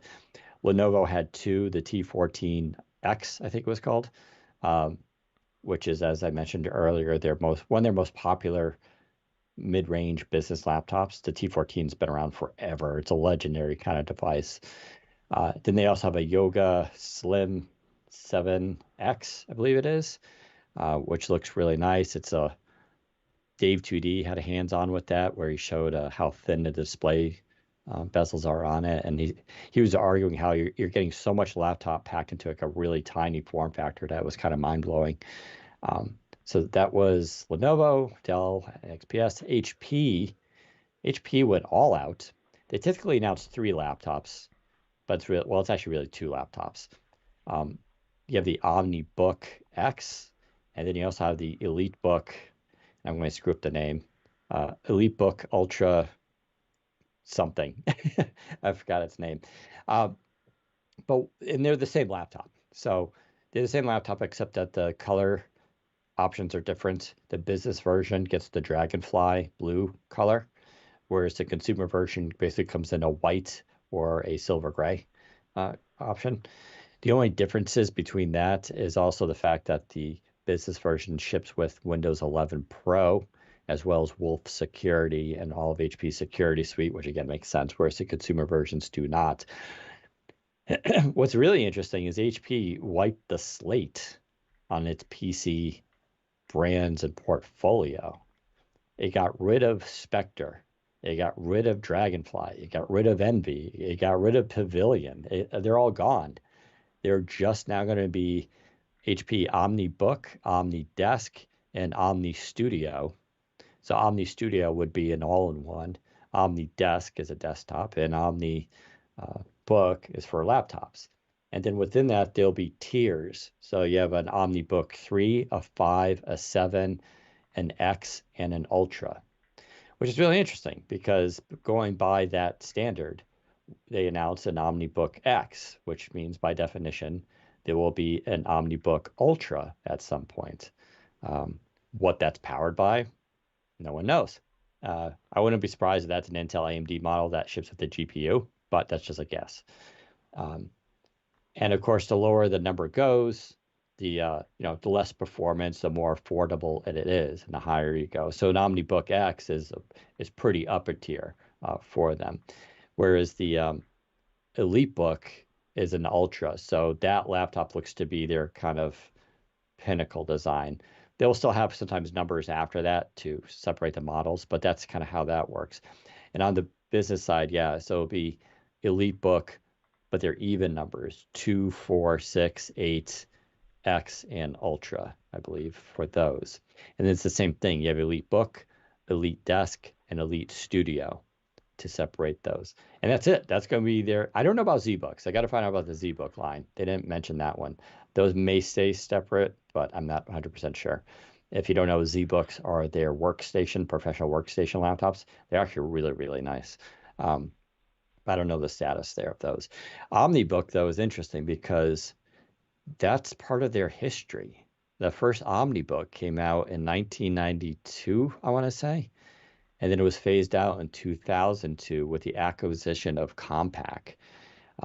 So OmniBook isn't a new name. It's just one of their old names that they're bringing back. And it kind of makes sense because Omni meaning all, right? So an OmniBook is something that can do everything. And you throw in the AI abilities and the Qualcomm processor and all that kind of stuff. It kind of makes sense. And I should point out, these names, Omni and Elite, aren't specific to Qualcomm. These will also be Intel and AMD chips too, as the portfolio expands. But with OmniBook, yeah, it's digging into their history quite a bit. I think it sounds great. Don't get me wrong, Spectre was fine. It was spelled weird. It was spelled apparently it's the way they spell it in Canada with a TRE at the end instead of ER. It was a little strange. And then you had Envy, and then of course you had Pavilion. I love the Envy series actually more than Spectre. I just thought they're a little bit more traditional looking, but that's all kind of gone now. And the new OmniBook just looks really nice. It's rounded corners everywhere. It's very smooth. It's treated with like an anti-fingerprint sort of layer on it. So, they're extremely, like their thing is, because I got to handle these in New York, they're saying like the OmniBook X is like almost, I could be wrong this, but I believe it's almost a pound lighter than a MacBook Pro 13-inch, and it's going to be faster and get better battery life. Like that's how they're positioning it, and that they put in like the fastest chip in there. It is fan cooled to get the max performance out of it. But if that's accurate, that this thing is lighter than a MacBook Pro 13, it's faster, gets better battery life, and I think it might even be cheaper. Like that's pretty cool. They also did branding with AI. They call the AI Helix. So on certain laptops that meet the Copilot Plus sort of standard, you'll see this blue ribbon that it turns into an A and an I when you look at it. And it's meant to reflect DNA as well as AI and this kind of thing. But when you see that stamp, it means that laptop has been completely optimized to run AI apps and services and meet the criteria for, like we were talking about before with the TOPS and NPU and all that kind of stuff. And it looks really cool. It's a great branding. They also moved away from Bang & Olufsen, who used to they co-partnered with them to do their audio. They're now using Poly Studio, which was a company that used to, or they still do, make headphones, earbuds, and all that kind of stuff for enterprise. HP bought them, and now they're using those engineers to do the in-house speakers, microphones, and cameras. In fact, I saw one demo of their camera work, which is kind of interesting. On the laptop, they were running the webcam, and you had all the sliders. You can change like all the settings, turn on and off all the AI abilities, which was cool. But if you plugged in any external camera, not only could you use both at the same time, like and switch between them, um, whatever settings you had on the first camera were then forced onto the second camera automatically to make the images kind of match each other. Which you think about has always been a problem in Windows, right? You always have competing software and settings, and you plug in a camera and it's different and all this kind of stuff. It's really annoying. So they kind of solved that with that. Um, I think the HP stuff looks really fantastic. And then you have Asus, who had the VivoBook 15S. So that's a 15-inch laptop. Looks really nice, 3K OLED display. Starts at $1,100, so definitely a lot more affordable. Really good. I could tell you there's definitely more coming from these companies too. This isn't it. Then Samsung also had Samsung Book for Edge. I forgot there was a Pro after there. Surface Pro, no, not Surface. Samsung Book for Edge, and that comes in 14 and 16-inch sizes. And I think Samsung laptops are some of the most underrated laptops out there, which is weird because they make such amazing phones. But these look really, really fantastic. Also, amazing displays on them. All this stuff will be available at Best Buy through the retailers themselves. If you pre-order the Samsung ones through Best Buy or Samsung, you'll get a free 50-inch 4K TV, which is so crazy to me. If you just buy a regular Copilot Plus PC through Best Buy, you can also get just a free, like normal 50-inch TV, which is like, okay, it's a pretty good upsell right there. So we have all that available on Windows Central. You can go through, check out those pricings and stuff. The pricing on these devices is where I where I thought they would be. They're not cheap, but they're also not, um, you know, crazy out of this world higher. I'd also mention, as you guys probably figured out, 5G is not required for these chips Right. for OEMs, which was it's a big change, right? When Qualcomm first hit the scene, they're like, nope, 5G, every laptop, that's our thing, always connected. And I know OEMs push back on that because it's not just having the 5G on the chip. Yeah, it's already there. You're all kind of all set. You have to rewire the entire laptop and design for 5G antennas, especially millimeter wave, which is not trivial. It's a lot of work. There's a lot more testing that goes on, and therefore, radiation as well as signal quality. And the thing is, if you're only doing that to offer it as an upscale option, it means every laptop that doesn't have it still is basically have to be designed around that one, which means you probably also may have to make some compromises. And the fact is, I'll always defend 5G laptops, but I know I'm in the minority there in terms of how many people want them and all that kind of stuff. So this was, I think, a smart decision. All the companies, the majority of these are non-5G. There's not even an option for them, but it allowed them to keep the price more affordable, and they don't have to worry about extra testing, which is exactly what Surface Pro 11 now has to do, right? You just mentioned it, Pro 11 coming out with 5G. Who knows? Sometimes in the fall, it's got to go through rigorous testing, so there's that issue. So, but that was a pretty big change, and I think it was good on Qualcomm to do that. If they really want to compete with Intel and AMD, you can't force the 5G thing, right? Yeah. So, So yeah, I don't think there's too much more to really talk about in regards to the event and all the big news this week. I think we should sort of hammer home that the chips in these laptops are incredible. We've known that for a while now. Qualcomm's been sort of harping on that for a bit, so it's not new news, but they definitely were taking jabs at Apple the entirety of the event, comparing it directly with the MacBook Air, saying it's 58% more powerful than the MacBook Air, lasts longer than the MacBook Air in regards to battery life. That's one of the big things here with these, especially with the Surface Pro. The Surface Pro sort of notoriously had not great battery life. But with these new models, thanks to these chips, the battery life on these are now good, apparently. Like, they should get you through the day, no problem. And on the Surface laptop, of course, that will be even better. But, yeah, Windows finally has an answer to the MacBook and Apple Silicon, and it's in the form of these chips. and these Copilot Plus PCs. And so this was a big moment for Microsoft this week. Microsoft and Qualcomm, AMD and Intel. I understand are probably pretty peed off about not really being involved in this. That they had maybe 10 seconds in a cutaway video saying that they're all in on Copilot Plus, but they're not ready yet. Their offerings in this area aren't going to be ready until later this year, going into 2025. So they weren't really present during the event and stuff. And as I understand it, they're pretty upset at that. But it is what it is. It's their fault for not being on time, I guess. So yeah, well done Qualcomm, well done Microsoft for pulling this off and getting together to have this big launch event. I think it was a big moment for Microsoft. I think it's paying off. Obviously, there's a bit of controversy around recall and stuff, but I think that'll blow over with time. Once people understand what it is and whatnot, I think there'll be less concern. Yeah, I mean, is there anything else to talk about really? I don't think so. I think that's all the big Well, just stuff. a couple of questions. Yeah. Someone's saying, any concern that Microsoft, and he used a $sign for the S. Dude, are you like, I'm serious, are you 68 years old or 12 years old? It's got to be one of the others. I'm sorry. I'm not to be mean, but that was such a thing that people did in the 1990s Yeah. and going into early 2000. Like, do you wear fluorescent shoelaces? Like, I don't know. Like, it's who does that? Yes, Microsoft's a corporation that makes money. Newsflash. Anyway, he has a good question. Is there any concern over them using Microsoft using the lowest version of the X Elite chip, Samsung using mid and higher versions? So no, the decision to use, first of all, the performance differences between, so let's step back. There's for the X Elite 3 SKUs, 3 chip levels there, right? They're all 12 core. The top tier, though, has 2 of those cores can boost to, I forgot the gigahertz level, but it was much higher, or short durations, basically. There's also some differences in I believe, some memory.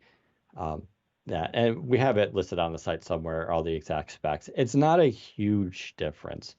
But the reason that exists for, there's a couple of reasons, and I'll tell you. One is for OEMs, when they're making a device, have to hit a certain thermal threshold, right? So making a really fast tablet is much different than making a really fast 15-inch laptop. Because a 15-inch, you're going to have much more thermal space in it, including adding 1 fan, 2 fans, a really large fan, 3 tiny fans. Like, you can do that in a 15-inch. You got that space. You can put in heat pipes. Like, you're just going to have more room. Or you could sacrifice all that, make a slower chip, and put in a giant battery, right? And use that extra space that way. When it comes to a tablet, you're going to be much more limited in the space. I remember years ago, I saw a Surface Pro 4, I think, and they opened it up in front of us. And they're showing how you couldn't even fit a business card between the components. That's how tight everything was in there. So when people were like, just make a bigger battery, it's like, dude, there's literally no room in this thing to put it in any more stuff. So they gave OEMs the option for 3 different sizes or 3 different chips because, one, allows them to do different thermal levels, because these chips can run anywhere from no cooling, so a closed system, a fully sealed tablet, right? You could do that. It's going to run hotter, and so you can't run the chip to its max performance, of course, its max TDP, but you could do that. You can do the next step, which is called passive cooling, which is what I believe the Surface Pro 11 does. That is, you have venting around the system, but there's no fan blowing. You're literally relying on air and currents to just allow the heat to dissipate. And Surface Pro is pretty good at this because it stands vertically. So the heat is naturally just going to,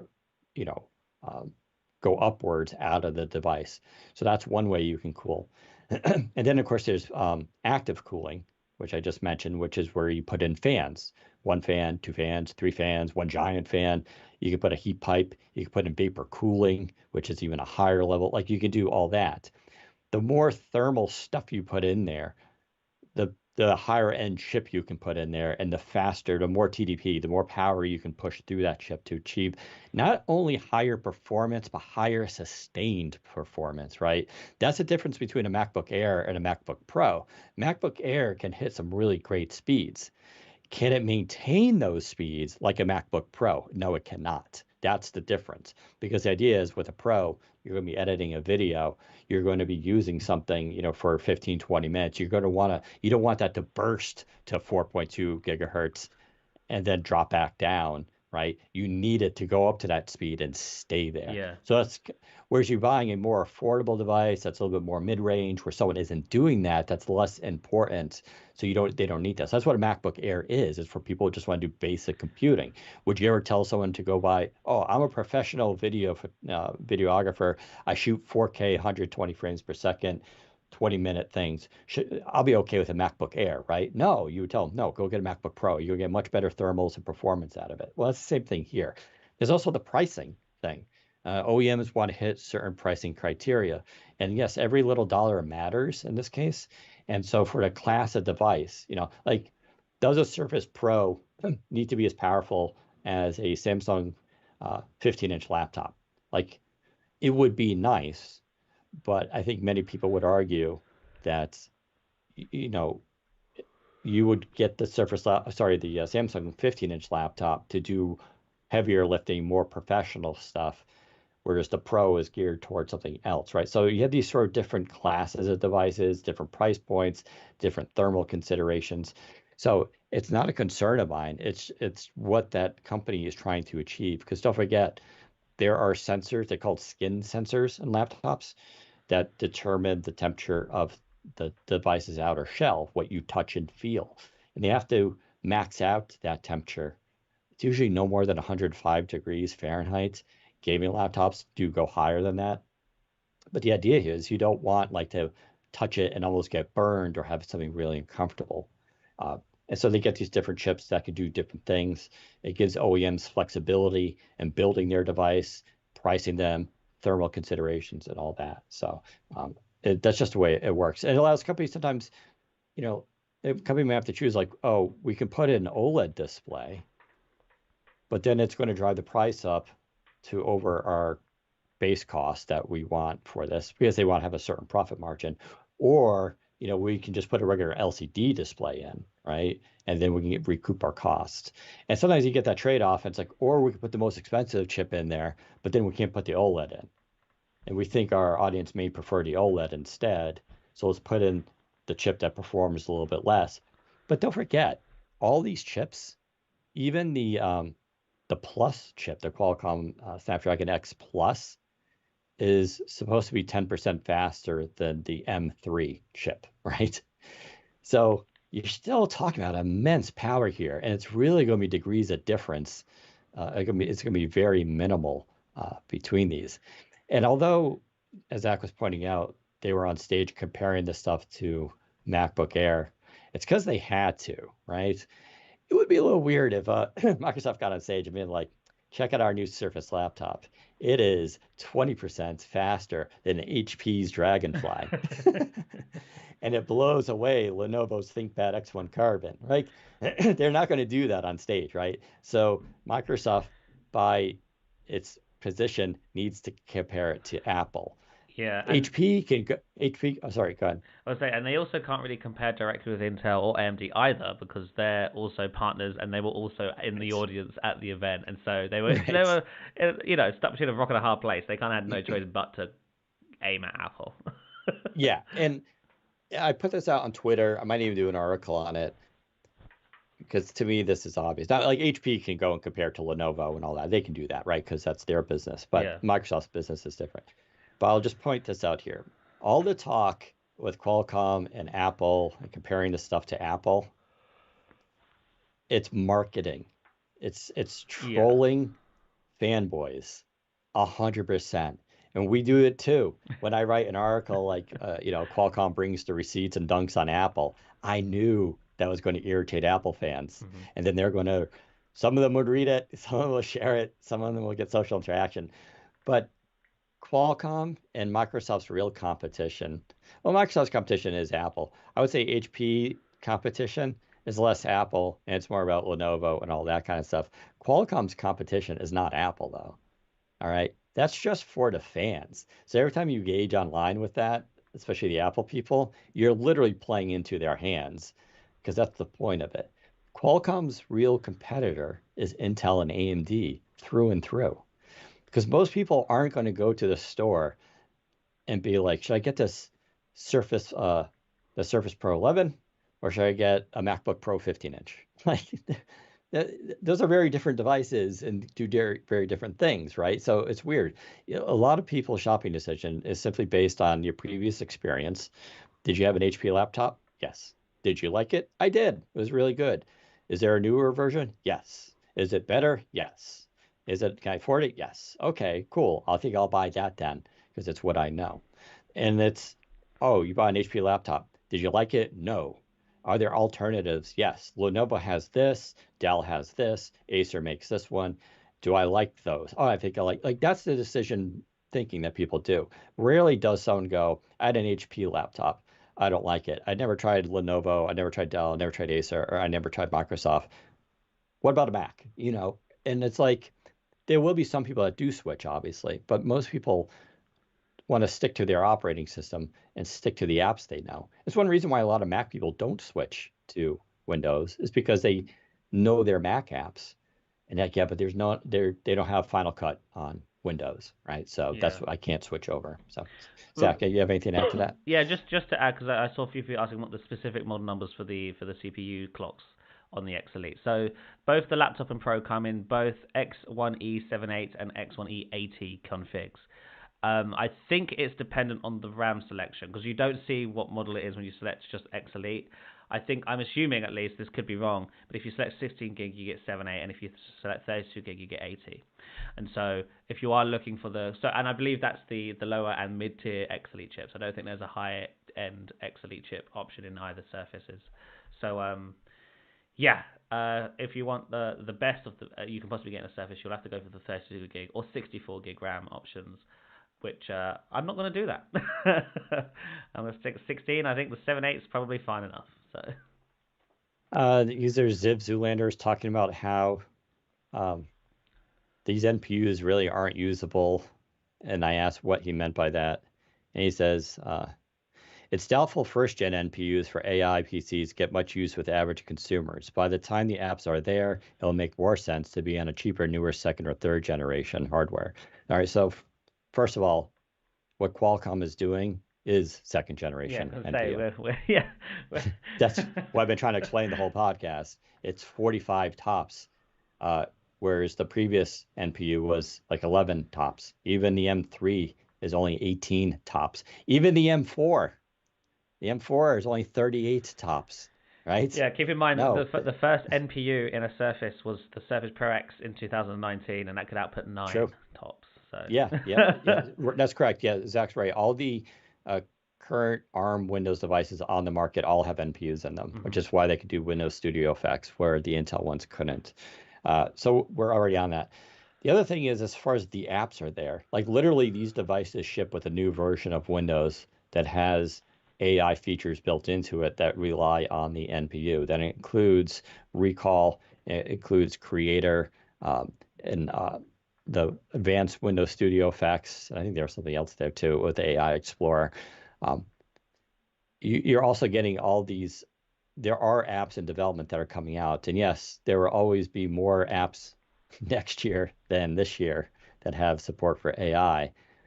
But there's such a jump in performance between the first gen NPU with the second gen. You're not going to see, and I'm telling you this all right now. This is straight from the chip makers I've talked to. You're not going to see NPU performance jump every year. It's not going to be on the same cycle as like CPUs. Like they'll hit 45, and we're going to be at 45 probably for a good, like, I would say at least a couple of years. And then it'll jump to something else and get higher. But they're not going to be like 50 tops and 52 tops. At least that's not the plan right now. They expect NPUs to be a lot more stable in the marketplace in terms of performance. But the reason why 40 tops and specifically 45 is the number everybody's landing on, because that's the number required to run a small language model and get the desired performance that's reflective of what people understand AI to be in terms of, say, conversational GPT. It's the most human-like level that you can get to at that. That's why it's such a crucial number. So it's not even arbitrary. But make no mistake, what Qualcomm is doing is second generation, which is why they're calling it Copilot Plus PCs, because you need 40 tops at least to be a Copilot Plus PC. Without that, you can't run these features. So I don't understand this argument that there isn't much to do.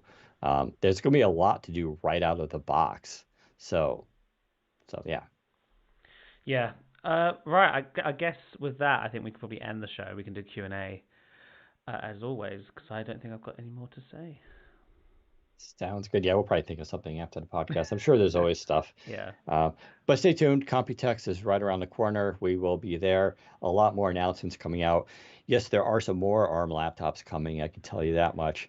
And for the gamers out there, look for the ROG Ally X, which will be coming soon too. That's the update to the gaming handhelds. A lot of info around that. That's really good. We're all big fans of that there. But Computex will have a lot of interesting information. And even Intel is going to be there.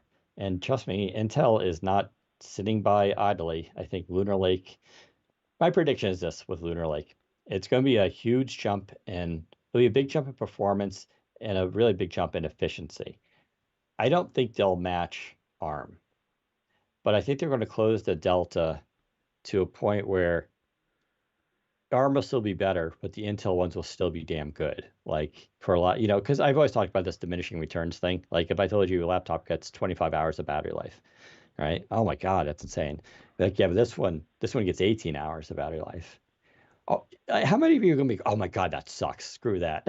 Like, like there's a point where you get so much battery life out of these things where it's like, you know, okay.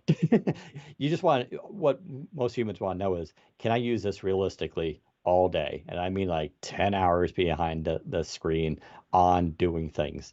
If you can answer that yes, that's kind of really what most people want. So it's maybe with performance, right? If you don't believe me, go watch Dave 2D did a great review of the new iPad Pro with M4.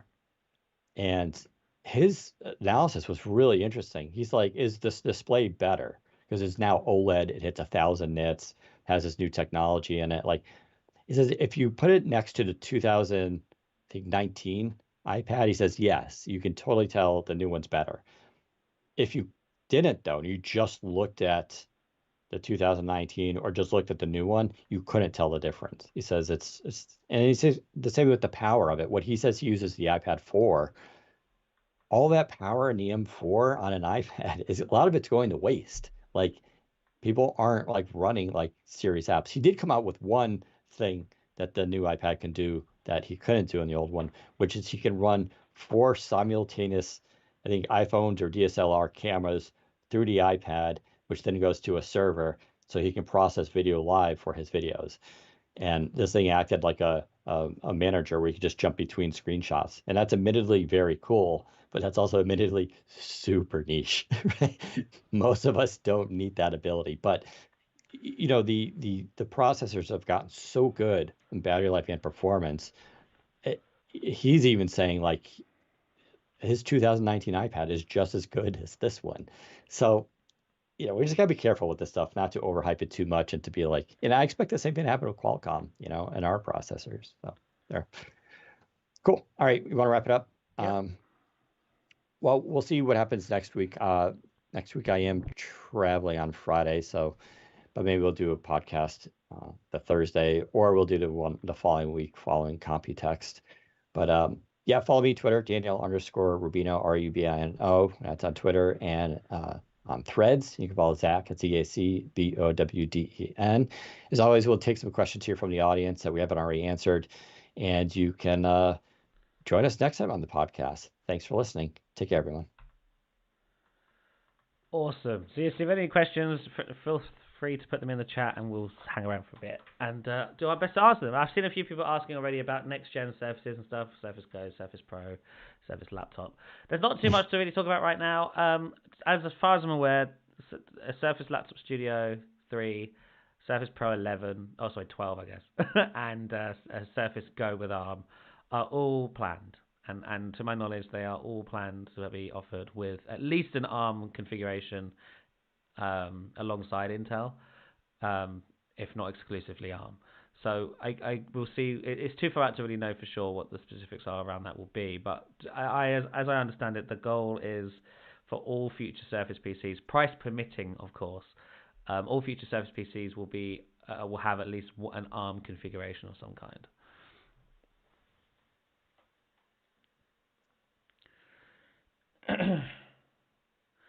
Sensor wants to know: are we going to Computex, Dan? Computex. Did you call it Computex? On my house. Yes, we'll be kind of there. I say kind of because we're split. Ben Wilson will be there with Intel, leading up to Computex. I'll technically be there during Computex with Qualcomm, but we're both literally there for like 2 or 3 days, and then we fly back out again, which is so weird because it takes about 20 hours to get there. So, but yes, well, I'll try to let you guys know. Maybe we can meet up, but technically I'll be out there. How confident are you with the new Surface Pro and laptop? Would you recommend pre-ordering? I am very confident. I think these are going to be excellent devices. Everyone seems to be on board. All the OEMs are confident in it. I do know that there will be probably some growing pains, especially around printers, because I know for a fact that even my printer doesn't work with Windows and ARM up there. It's a piece of crap. But there are modern printers that do work with Windows and ARM. Like it's not like no printer works with it, but it's just old printer drivers are just a pain in the backside. So keep that in mind. But everything in regards to compatibility of most apps, you should be fine. I don't think that Microsoft would be. So I think talking to Microsoft, they'd be surprised if there are any apps out there at this point that don't run under emulation well or at all. So if you do come across one, be sure to let them know because they will probably want to investigate why. Zipzilla points out in response to the NPU part, fair points, although we'll see if consumers actually flock to these features. So, yeah, flock to, I know what you mean, but, don't forget, the bread and butter for a lot of Windows stuff is actually enterprise and businesses. They're more in a position of being almost forced to buy new computers. Whether the old ones break or they just need new features and that's all that kind of stuff. Consumer market is much more finicky. Ask Apple, who's had a lot of trouble lately with MacBook sales, iPad sales, and iPhone sales. That is, the consumer market depends on how people are feeling with their money at the time and whether things are uncertain or not. That said, consumers are I think are on a 6-year cycle for updating PCs typically, but you could also argue strongly that laptops have become much more important, both for hybrid workers especially. I think it's going to be a lot of word of mouth with AI. I think the issue right now still is, you could see the demos of this stuff online. You can read about it. About the laptops that will be on stores next in a couple of weeks.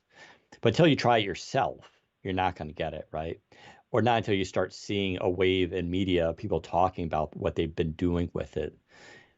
If and when that happens, that's when you'll start to see, consumers start to buy this stuff more. So it's going to take a little bit of a process. I firmly believe, though, when you start to see with this stuff with your own eyes, that you can see that it can be done. I think people will start to get it and be like, oh, okay, that's why I may need that stuff.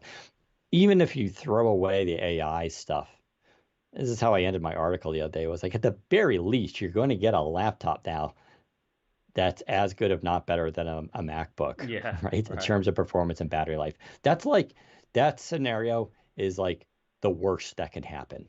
Is that you're just going to buy a laptop that gets ridiculous battery life and ridiculous performance and doesn't heat up or have a fan running, right? Like that's the worst that's going to happen. And I think that's a pretty good upsell to have, whether or not you use the AI stuff.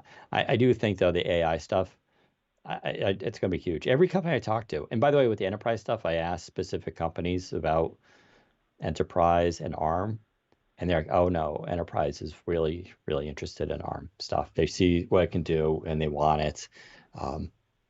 I can tell you HP is deploying their OmniBooks internally to their company as a company computer.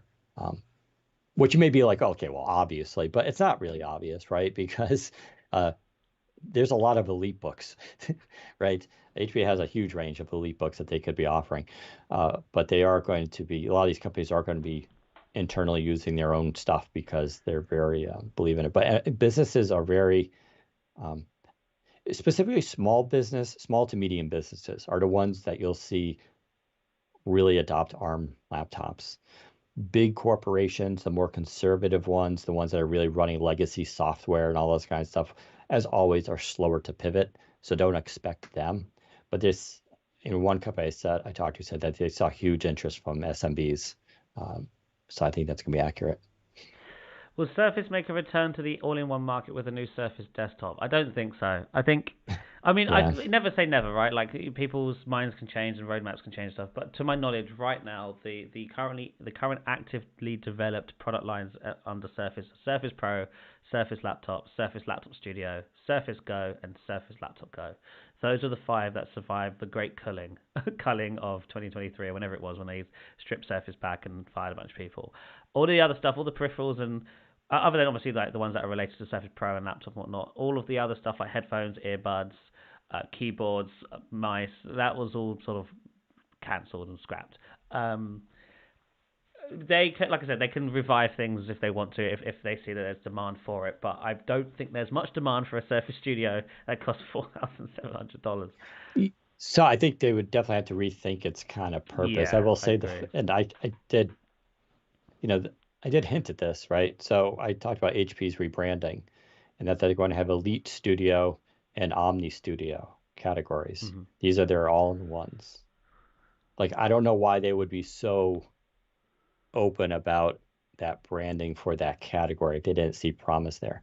I'll tell you what Microsoft could do for a Surface Studio. I think they could change its name for one, but maybe not. They would now have the ability, and you wouldn't even need, they could put the entire computer on the back of the display, right? And I'm talking like maybe not even having a GPU in there, just using Yeah, the yeah. Qualcomm stuff. You would just have a little tiny thing built into the display. And then the base, instead of being like a thick base, would be super thin but weighted. It would be like very heavy, right? And just very thin rails. And the whole thing would just be a floating display, like an incredible surface display with just a base on it that's super thin, that's really heavy to weight it down. And that would be the most minimalist all-in-one computer you would have. And it would be like no loud fans and all this kind of stuff. Now, it wouldn't have the GPU power, so it would be moving away from the market of artistry necessarily, and it would be more about just having a really clean, minimalist, more affordable all-in-one. Because don't forget, if you take out the GPU and even sort of the idea that it can turn into an easel, like maybe it's just a fixed one, right? Or it could just articulate in certain positions. So you just made a really nice Surface all-in-one computer that would just look beautiful in every room, but it would be a very different category than what Surface Studio is. Yeah. So they could totally do that with ARM. So maybe you would see it like that. But I think we'll see other similar devices like that because this new chip does open up so many doors. And knowing that, I should also point out, the Snapdragon X Elite is one model, right? 12 cores. There's no reason why they can't scale that up to a 16 core chip, make it even more powerful, and put that in studio type devices and desktop, right? In fact, I'm pretty positive that's the plan. That is going to take a little while to get there, but that could be their very next step. So, Yeah. I've seen a few people asking about whether, um, for a future laptop studio, do the ARM chips support dedicated GPUs? Not currently, but to my knowledge, it is something that's being worked on. Qualcomm hasn't announced anything, and they won't talk about it. But I have heard that there is work being put into, I guess, the next gen chip at this point that will allow it to maybe work with, say, NVIDIA or AMD, I don't know, like a dedicated GPU of some kind, and that would be necessary for a laptop studio, which is selling point it has a dedicated GPU. Because the GPUs on the chips now, on the X Elites and stuff, are okay to my knowledge, but they're not like pushing the boat out by any means. Yeah, actually, in terms of processing power, slightly stronger than an Xbox Series S. Okay, that's not too bad.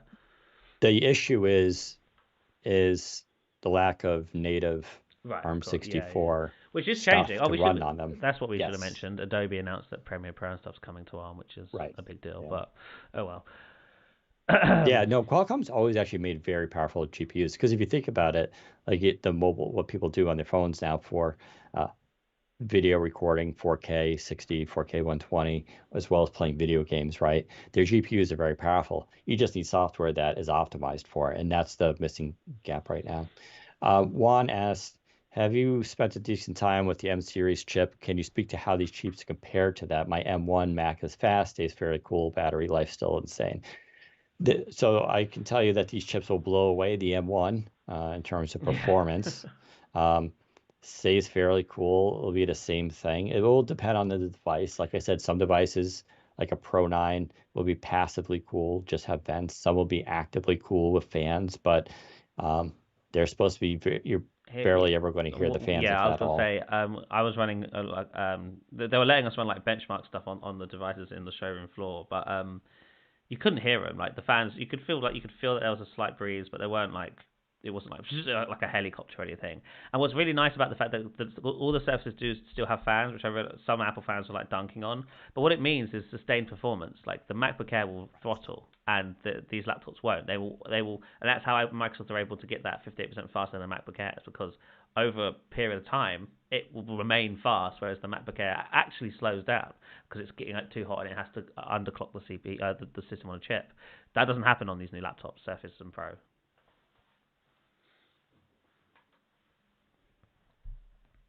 I see many people will be happier with Intel Core Ultra 579 as NPUs there to do basic NPU stuff, but cannot do the questionable SLM stuff while avoiding any potential incompatibility.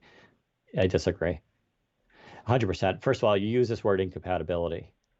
I think, again, this is just people not understanding even anything about ARM64. There is no incompatibility in terms of apps.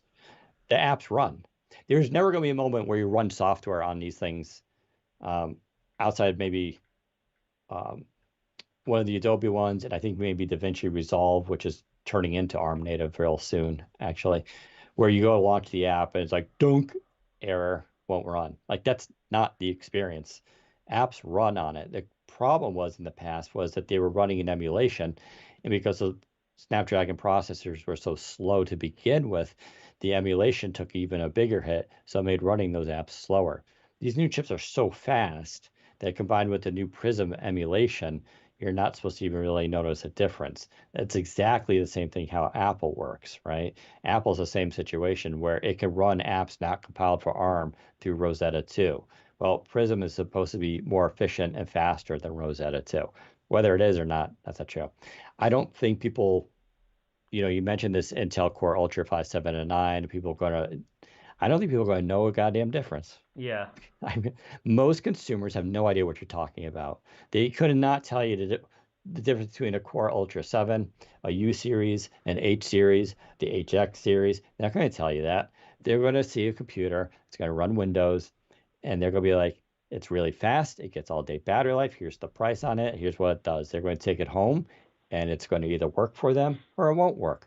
But this idea that in 2024, you get an ARM PC and you go, let me install WinZip. Dink, error. No, that's not going to happen at all. I run Photoshop Elements on my ARM devices. It works just fine. So there is no incompatibility. I don't know where this started. I think it goes back to Windows 10 with ARM32, where there was some incompatibility issues. But this stuff ended years ago. It's been years now we've been able to run stuff. So no, I don't think that's an issue. I think the issue is there's absolutely no way in no world can someone selling an Intel laptop say this gets better battery life and is faster than the ARM devices. That is a statement that is false. it can't happen. So that's a tougher argument. You're gonna be like, well, in theory, this laptop may have a problem with your printer, even though there's generic driver printers that do work on all ARM devices, right? But this laptop is slower, gets worse battery life, will get hotter, but it'll run your printer just fine. Like, is that the argument you think people are going to buy? I don't know. I don't think so. Yeah. I don't think so at all. Alan asks, "What's the overall consensus on the Qualcomm chips?" I'm skeptical. Don't be. They're great. They're incredible. They are what we've been waiting for. They are Microsoft's answer. Windows' answer to Apple Silicon, and that's true through and through. When you talk, and I know most of you don't have this option, but when you talk to these companies behind the scenes about this stuff, it's no joke. There's a reason why there is or slash will be just under 20 ARM laptops announced in the coming weeks, which is, if you think about it, we were lucky to get 2 ARM laptops per year previously, right? But it's usually just 1. Now we're getting 20, and that's just the first wave. HP decided to use this opportunity to completely rebrand everything because of it. Now, and if you think about the laptops that are getting Qualcomm, right? You have Dell. Let's take just Dell. Dell has had 1 ARM laptop in the last 7 years, okay? And it was a Latitude, or it might have been, no, sorry, it's an Inspiron. Inspiron, yeah. They didn't tell anyone. They didn't send out a press release. There were no reviews of it. They just quietly released it for like $500, and that was that, right? Dell now has 5 laptops that they just announced with ARM. So they went from 1 in 7 years to they launched the most out of all the OEMs. They now have 5, including 2 Latitudes, 2 Inspirons, and their flagship XPS 13. I don't know. And then you have Microsoft completely redesign the internals of Surface laptop, like just to fit this chip. Like, these are not companies messing around. Dell is one of the most conservative PC makers I've ever seen. They make a design like the XPS, and they'll keep it for 5 years with slight modifications. The fact that they're coming out the gate with an XPS 13 that directly competes with their Intel version, and I can tell you for a fact, Dell works fairly closely with Intel on its XPS line. It's a big, big move. It's a really big move. One that I can tell you Intel is not happy about. It's the same reason why you've never seen an XPS laptop run an AMD chip, right? Yeah, right. Like, that's never happened. And there's reasons for that. It's internal reasons, it's business reasons. But here they are going with a Qualcomm chip, telling you, no, it's a really big deal. This isn't a joke. Someone's asking, so is the Surface Laptop 7 the Surface Laptop Pro that we've been hoping for? We have a MacBook Air competitor now. How about a MacBook Pro competitor? I think what we're really waiting for there is Qualcomm to deliver a chip above the X Elite. Because the X Elite is really the equivalent to the Apple M3/M3 Pro. It sort of sits between the two. Yep. But we don't have anything more than that yet. Like, we don't have an M3 Max equivalent or an M3 Ultra equivalent. We're waiting for that, and I'm assuming we'll get that from Qualcomm eventually. But until that happens, Microsoft can't make a Surface Laptop Pro because it's no better than the Surface Laptop, right? There's not much more we can do at this current time. But when the chips come, I'm certain that the OEMs will be waiting to put that chip in their devices and basically mirror whatever Apple is doing. So. Yeah, and like I said, they can easily scale up from 12 cores to 14 cores, 16 cores, 18 cores. That's the whole point of ARM and SoC, is the ability to just do that. That's all Apple did. I love how people think, I keep joking around that people think Apple's chips are like run by fairy dust. There's no way Qualcomm can beat them. Like, why? It's just exactly. engineering. Yeah. No, they're not just engineering. The engineers that made Apple's chips now work for Qualcomm. Why don't you think they could make chips faster than Apple's? It's like, it doesn't make sense. Ziv Zoolander says post-pandemic timing of this is unfortunate. I disagree, because they have an uphill battle convincing companies that and consumers too much laptop demand was pulled forward and Windows 11 is not compelling. So let's unpack that. Windows 11 is not compelling. That's your personal opinion. Yeah, right. I'm not gonna respond to that. There's no evidence for that. Too much laptop demand was pulled forward. I don't understand what that means. It's true. a lot of people did buy laptops. It's also true that was almost 4 years ago and going on 5 years. We could think about it when the pandemic started kicking in. Laptop recycle for consumer market on average is 6 years. You can look up that data. Enterprise, a little bit lower, as I mentioned, because of security concerns, because of natural breakage, because of new features available that they want. I think telling companies like, oh, we have a new laptop this year. Oh, how's it different from the one we bought you from last year? Well, it's about 10% faster, and it's got this new key on it, and oh, there's a new panel option. You can get it in 3K. That's not really a compelling reason to buy a laptop, right? If they went to the customer and was like, oh, this new laptop, yeah, it's 58% more battery life and more efficient than their last one from last year, and it's 90% faster, and it's also going to be quieter and doesn't get as hot. Like, that's a better story to tell. I thought I went into quite a lot of detail about how 2025 is the cycle year for enterprise in terms of upgrading PCs, and how this is actually perfectly aligned for that, not misaligned. So I'm not really sure where you're saying this is bad timing. I think this is actually incredible timing, which is why, by the way, don't take my word for it. The if you look at analysts like Canalys and everybody, they're expecting, I think, anywhere between 1 to 5% or 3.5 to 5% increase in PC market sales this year, which you may be like, well, that's not a lot, Dan. True, but it's been 5 quarters of declining sales.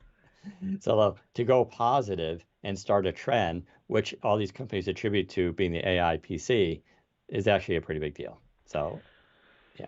Can you guys talk about the inside baseball that happened on Monday, where everyone wasn't happy about the event at Build 2024, including concerns from Intel, Qualcomm, and PC makers? So there were whispers going around that a bunch of the sort of big names that Microsoft partners with weren't too pleased about how everything came together, and I have heard similar things from people, only through the logistics of how things were presented and on the lead up. As Dan will know, the media have sort of been, in regards to the media at least, OEMs were trying to brief media on their laptops ahead of the event, but Microsoft had given everyone a gag order because they didn't want OEMs to talk about all the AI stuff, Copilot Plus, the recall stuff, live captions.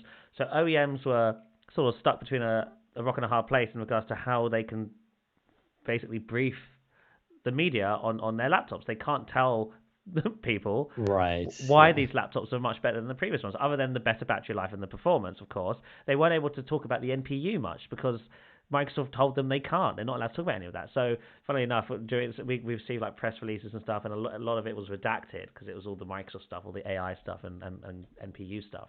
So OEMs were annoyed with Microsoft for that, which was where things sort of started.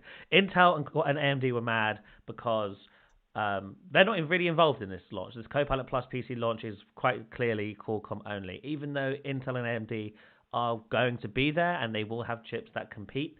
They're not there yet, and so Microsoft told them, you can't be here today. You don't have anything to announce. We're not going to include you. And so Intel and AMD were pretty peeved about that as well. But I don't really understand that. It's true. They don't have chips ready today. I don't understand why they can be annoyed, I guess, but they brought it on themselves. We've known for a long time this is coming, and Intel and AMD weren't able to get there in time. So that's on them, in my opinion.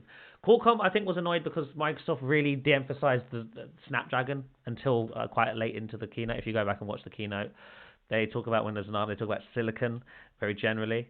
And I don't think they mention Snapdragon until like 30 minutes into the presentation or something like that. So, and then Qualcomm were like, hey, we're literally the reason why we're doing this today. And so I think they were expecting to have more time on spoken about the chip, which didn't happen. So everyone was sorry, go on. Which is fair, but I was going to say that's why Qualcomm is a keynote speaker at Computex. Yeah, exactly. So. Qualcomm have been talking about that chip for months. So the chip wasn't even new at this event. That was the most old news at the event, that the Qualcomm chip is powering all this. But yeah, that's kind of where I think a lot of the partners were getting upset. It's just it was a bit of a mess getting to that point, and a few people didn't feel like they were included enough, and OEMs were just annoyed because of how Microsoft were handling the secrecy side of things. And yeah, but it's okay. I think everyone will survive. I don't think relationships are permanently damaged. No, no, it's definitely just ruffling feathers. I mean, from my perspective, Microsoft is one of the worst companies in dealing with NDAs. Oh yeah, yeah, Like they just don't trust the media, and they treat them more hostile than I have yeah. at other companies. Like I can tell you from my perspective, in dealing with HP, Dell, and Lenovo, they're amazing. Like Mm. their PR is great. They tell us lots of stuff. They give us the information we need. They don't play games. Microsoft is just like their PR is very childish, and I've never really liked it. I deal with it, but they act like you need them more than the other way around, which is definitely not true. Right. Um, and so I'm not a big fan of how they do things. It's not necessarily the response, responsibility of the actual PR people you deal with because they're just taking orders. Yep. Um, but it's the policy that's been set by Microsoft given to the PR teams makes it very difficult sometimes to Yeah. report stuff, even though in dealing with Samsung, it's funny because and I love Samsung, but they'll email you like, hey, we have a thing coming up. Do you agree to the embargo? And you have to, yes, I agree to the embargo. Great. Then they send you a form, and they're like, all right, now you need to fill out this form saying you agreed to the embargo and sign this NDA, right? So there's like a multi-layer process. And it's fine. That's just part of the business, right? That's just what we have to do. But we're signing a legal document saying we're not going to leak anything. Intel will give me slides on a new chip, and my name will be watermarked across all the That's slides, right. Yeah. like in a rainbow fashion. So that if I were to leak that, you would exactly know where it come from. And oh my God, no, I could not use Photoshop to Yeah. to work that out, right? So every other company has figured out how to maintain secrets with the media and tell them what they need to know, except for Microsoft, and it's kind of frustrating to deal with. Yeah. As far as the OEMs having their feathers ruffled, yeah, it's true. Microsoft's in a tough position here. Intel owns, I would say, at least 80% of the laptop market, right? They're just the overwhelming player. Yeah, AMD's there. AMD's effect on laptops has been way less than I think people were anticipating. They were there in more budget-friendly laptops and in gaming laptops. They have not been able to crack into premium laptops, which is Intel's space. And then you have Qualcomm. Like, here comes Qualcomm, literally the joke of the crowd, to now they've leapfrogged. Like their chips are faster, more efficient, and better than what Intel and AMD have on the market. How could Microsoft not acknowledge that, right? And talk about it.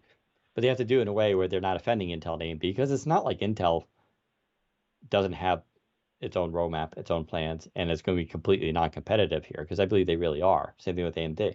So it's a balancing act. And it's true that if you're a Samsung, you may prefer to have your own event where everybody has its eyes focused on you and just focus on your laptop. Yeah. So it's tough. It's a tough thing to do. Yeah, another thing I heard, one of the reasons why the hardware makers were a bit upset is because I think they were promised more airtime on stage. I think they were the way Microsoft pitched the Monday event to OEMs was this is a launch party for all Copilot Plus PCs. But if you go and watch the keynote, It's all it Surface. it's all Surface, and then they spend 5 minutes at the very end just naming a bunch of other laptops. Like they didn't give them any airtime, no like hands on or look at any of the designs or features really. And so I think that's why OEMs are a bit upset as well. But look, it is what it is. We've been and gone now, and we're gonna have to move forward. I will say, Microsoft I think made a grave error not briefing media ahead of time for this event. They usually do sometimes for things like this, but this one they didn't. They tried to keep it under wraps as much as they possibly could. And as Yep. a result of that, I think we've got the things like recall backlash because media were rushing to Yes, it's a good report point. on that, and they didn't have the full story and all this stuff, and so that has come from the media not being well informed enough, and that's because Microsoft didn't brief press, and I don't know why they chose not to do that, but it's biting them That in the is a backside now. really good red flag that you Yeah, pointed out there. Because recall, I think had any of us been aware of that feature and what it was doing and how it worked, we would have been like, whoa, whoa, whoa, slow down here. yeah, yeah, If you don't explain this correctly to people, they're going to get freaked out about the data collection and all, because that's all they hear about. Like, you need to get out in front of this, explain how it works, and show all the safety mechanisms. And instead, and Jez Corden, our games editor, was very on this side that he was seeing all this negative talk on social media, which will always happen, to be fair. But a lot of people had skepticisms, and it's not. And these people in general were kind of wrong in what they were saying for the simple fact that they didn't understand the topic they were talking about. So they didn't go ahead and, sure, Microsoft did put an FAQ up explaining how it all works. Did most of those people go read it? Of course not. That's not how outreach works on the internet. Um, but Microsoft could have gotten ahead of this and briefed media and be like, we know there's, going to be some questions around this, or people are going to have some concerns, and then they could have even provided boilerplate answers, like generic question like, does Microsoft store your data? Answer, no, we don't take your data. They could have given all of those as pre-written FAQ type questions to media. And then when they wrote their articles, they would have just reprinted all that stuff and wrote it around that way. So this is a great example of how dumb and bad PR can be when it's really just out of touch of like how people think. Yeah, that's a really good point, Zach. Yeah. All right, a couple more questions, and then I think it's time for us to head off.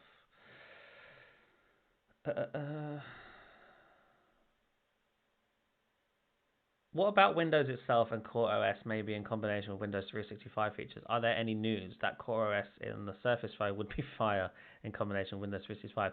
There's no news to share. No, there's no Core PC stuff. To my knowledge, is still in the works, and they do still want to do something with it eventually. But no phones for sure, and not this year. Also. I have to wonder if the new bifurcation of features in Windows often confusing enough is going to be the new normal going forward, especially Copilot Plus PC. No, that bifurcation is temporary.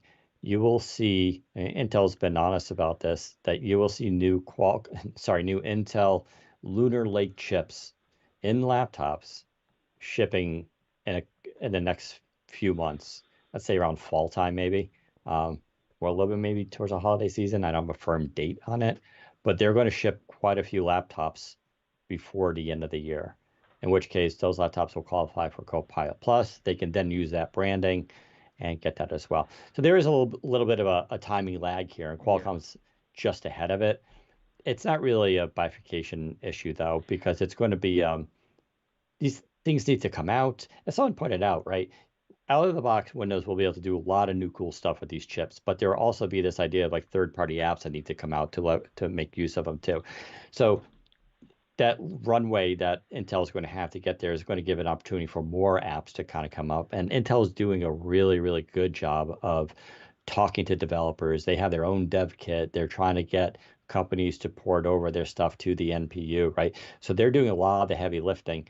So they will benefit from that little lag. But this temporary, it's only on ARM thing, it's just that. The thing is, though, as I mentioned, consumers actually won't know this.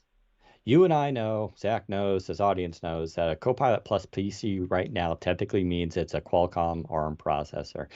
Consumers don't know that. They're just going to say, oh, look, there's these new Copilot Plus PCs on the market. They're supposed to do more with AI. Neat. Then they're going to buy it, and hopefully it does all the things they expect it to. They're not going to know. You're going to be like, it's like the commercial with the coffee, like, how's your coffee? Oh, it's delicious. What if I told you that was decaf? And they spit it out, like that's not, no one's going to be like using an ARM chip and you go, did you know that's not x86? And they're going to be like, oh my God, what? Right? No one's going to know. The only branding that they're going to know of is a Copilot Plus PC. That they're not going to be like, oh, that means it's a Qualcomm chip. So that's kind of the point of all this. So I think it'll be totally fine. And I think the other thing as well is, in regards to the fact that Copilot Plus PCs have a different feature set versus non-Copilot Plus PCs. The way to look at that is look at how Apple does new iPhones. There's always some new features that are only available on the new iPhone, even though everybody gets the latest version of iOS. Some stuff is exclusive to the newer hardware. And that's how it's always been. Same with Google Pixel, same with Samsung, it's the case everywhere. And that's just what we're seeing here on the PC side. Yes, all Windows 11 PCs will run version 24H2, but only the newer stuff will have access to some features that are exclusive to those PCs with NPUs. And so that's probably the best way to look at it.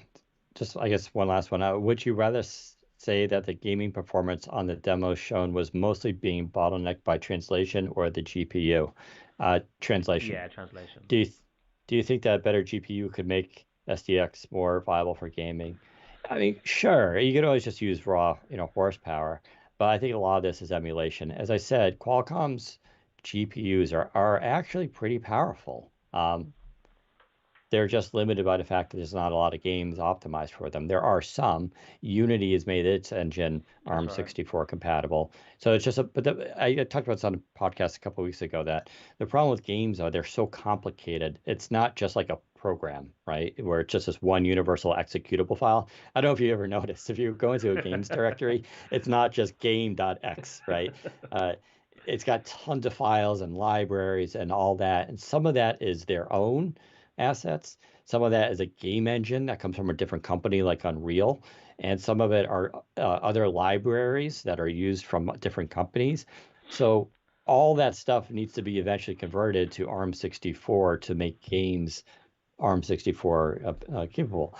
I think that will happen, but we've always had this problem with companies wouldn't make their apps ARM64 compatible because there was no market, because no one were buying ARM64 laptops. But then no one was buying ARM64 laptops because there are no apps or games that could be leveraged the horsepower of them.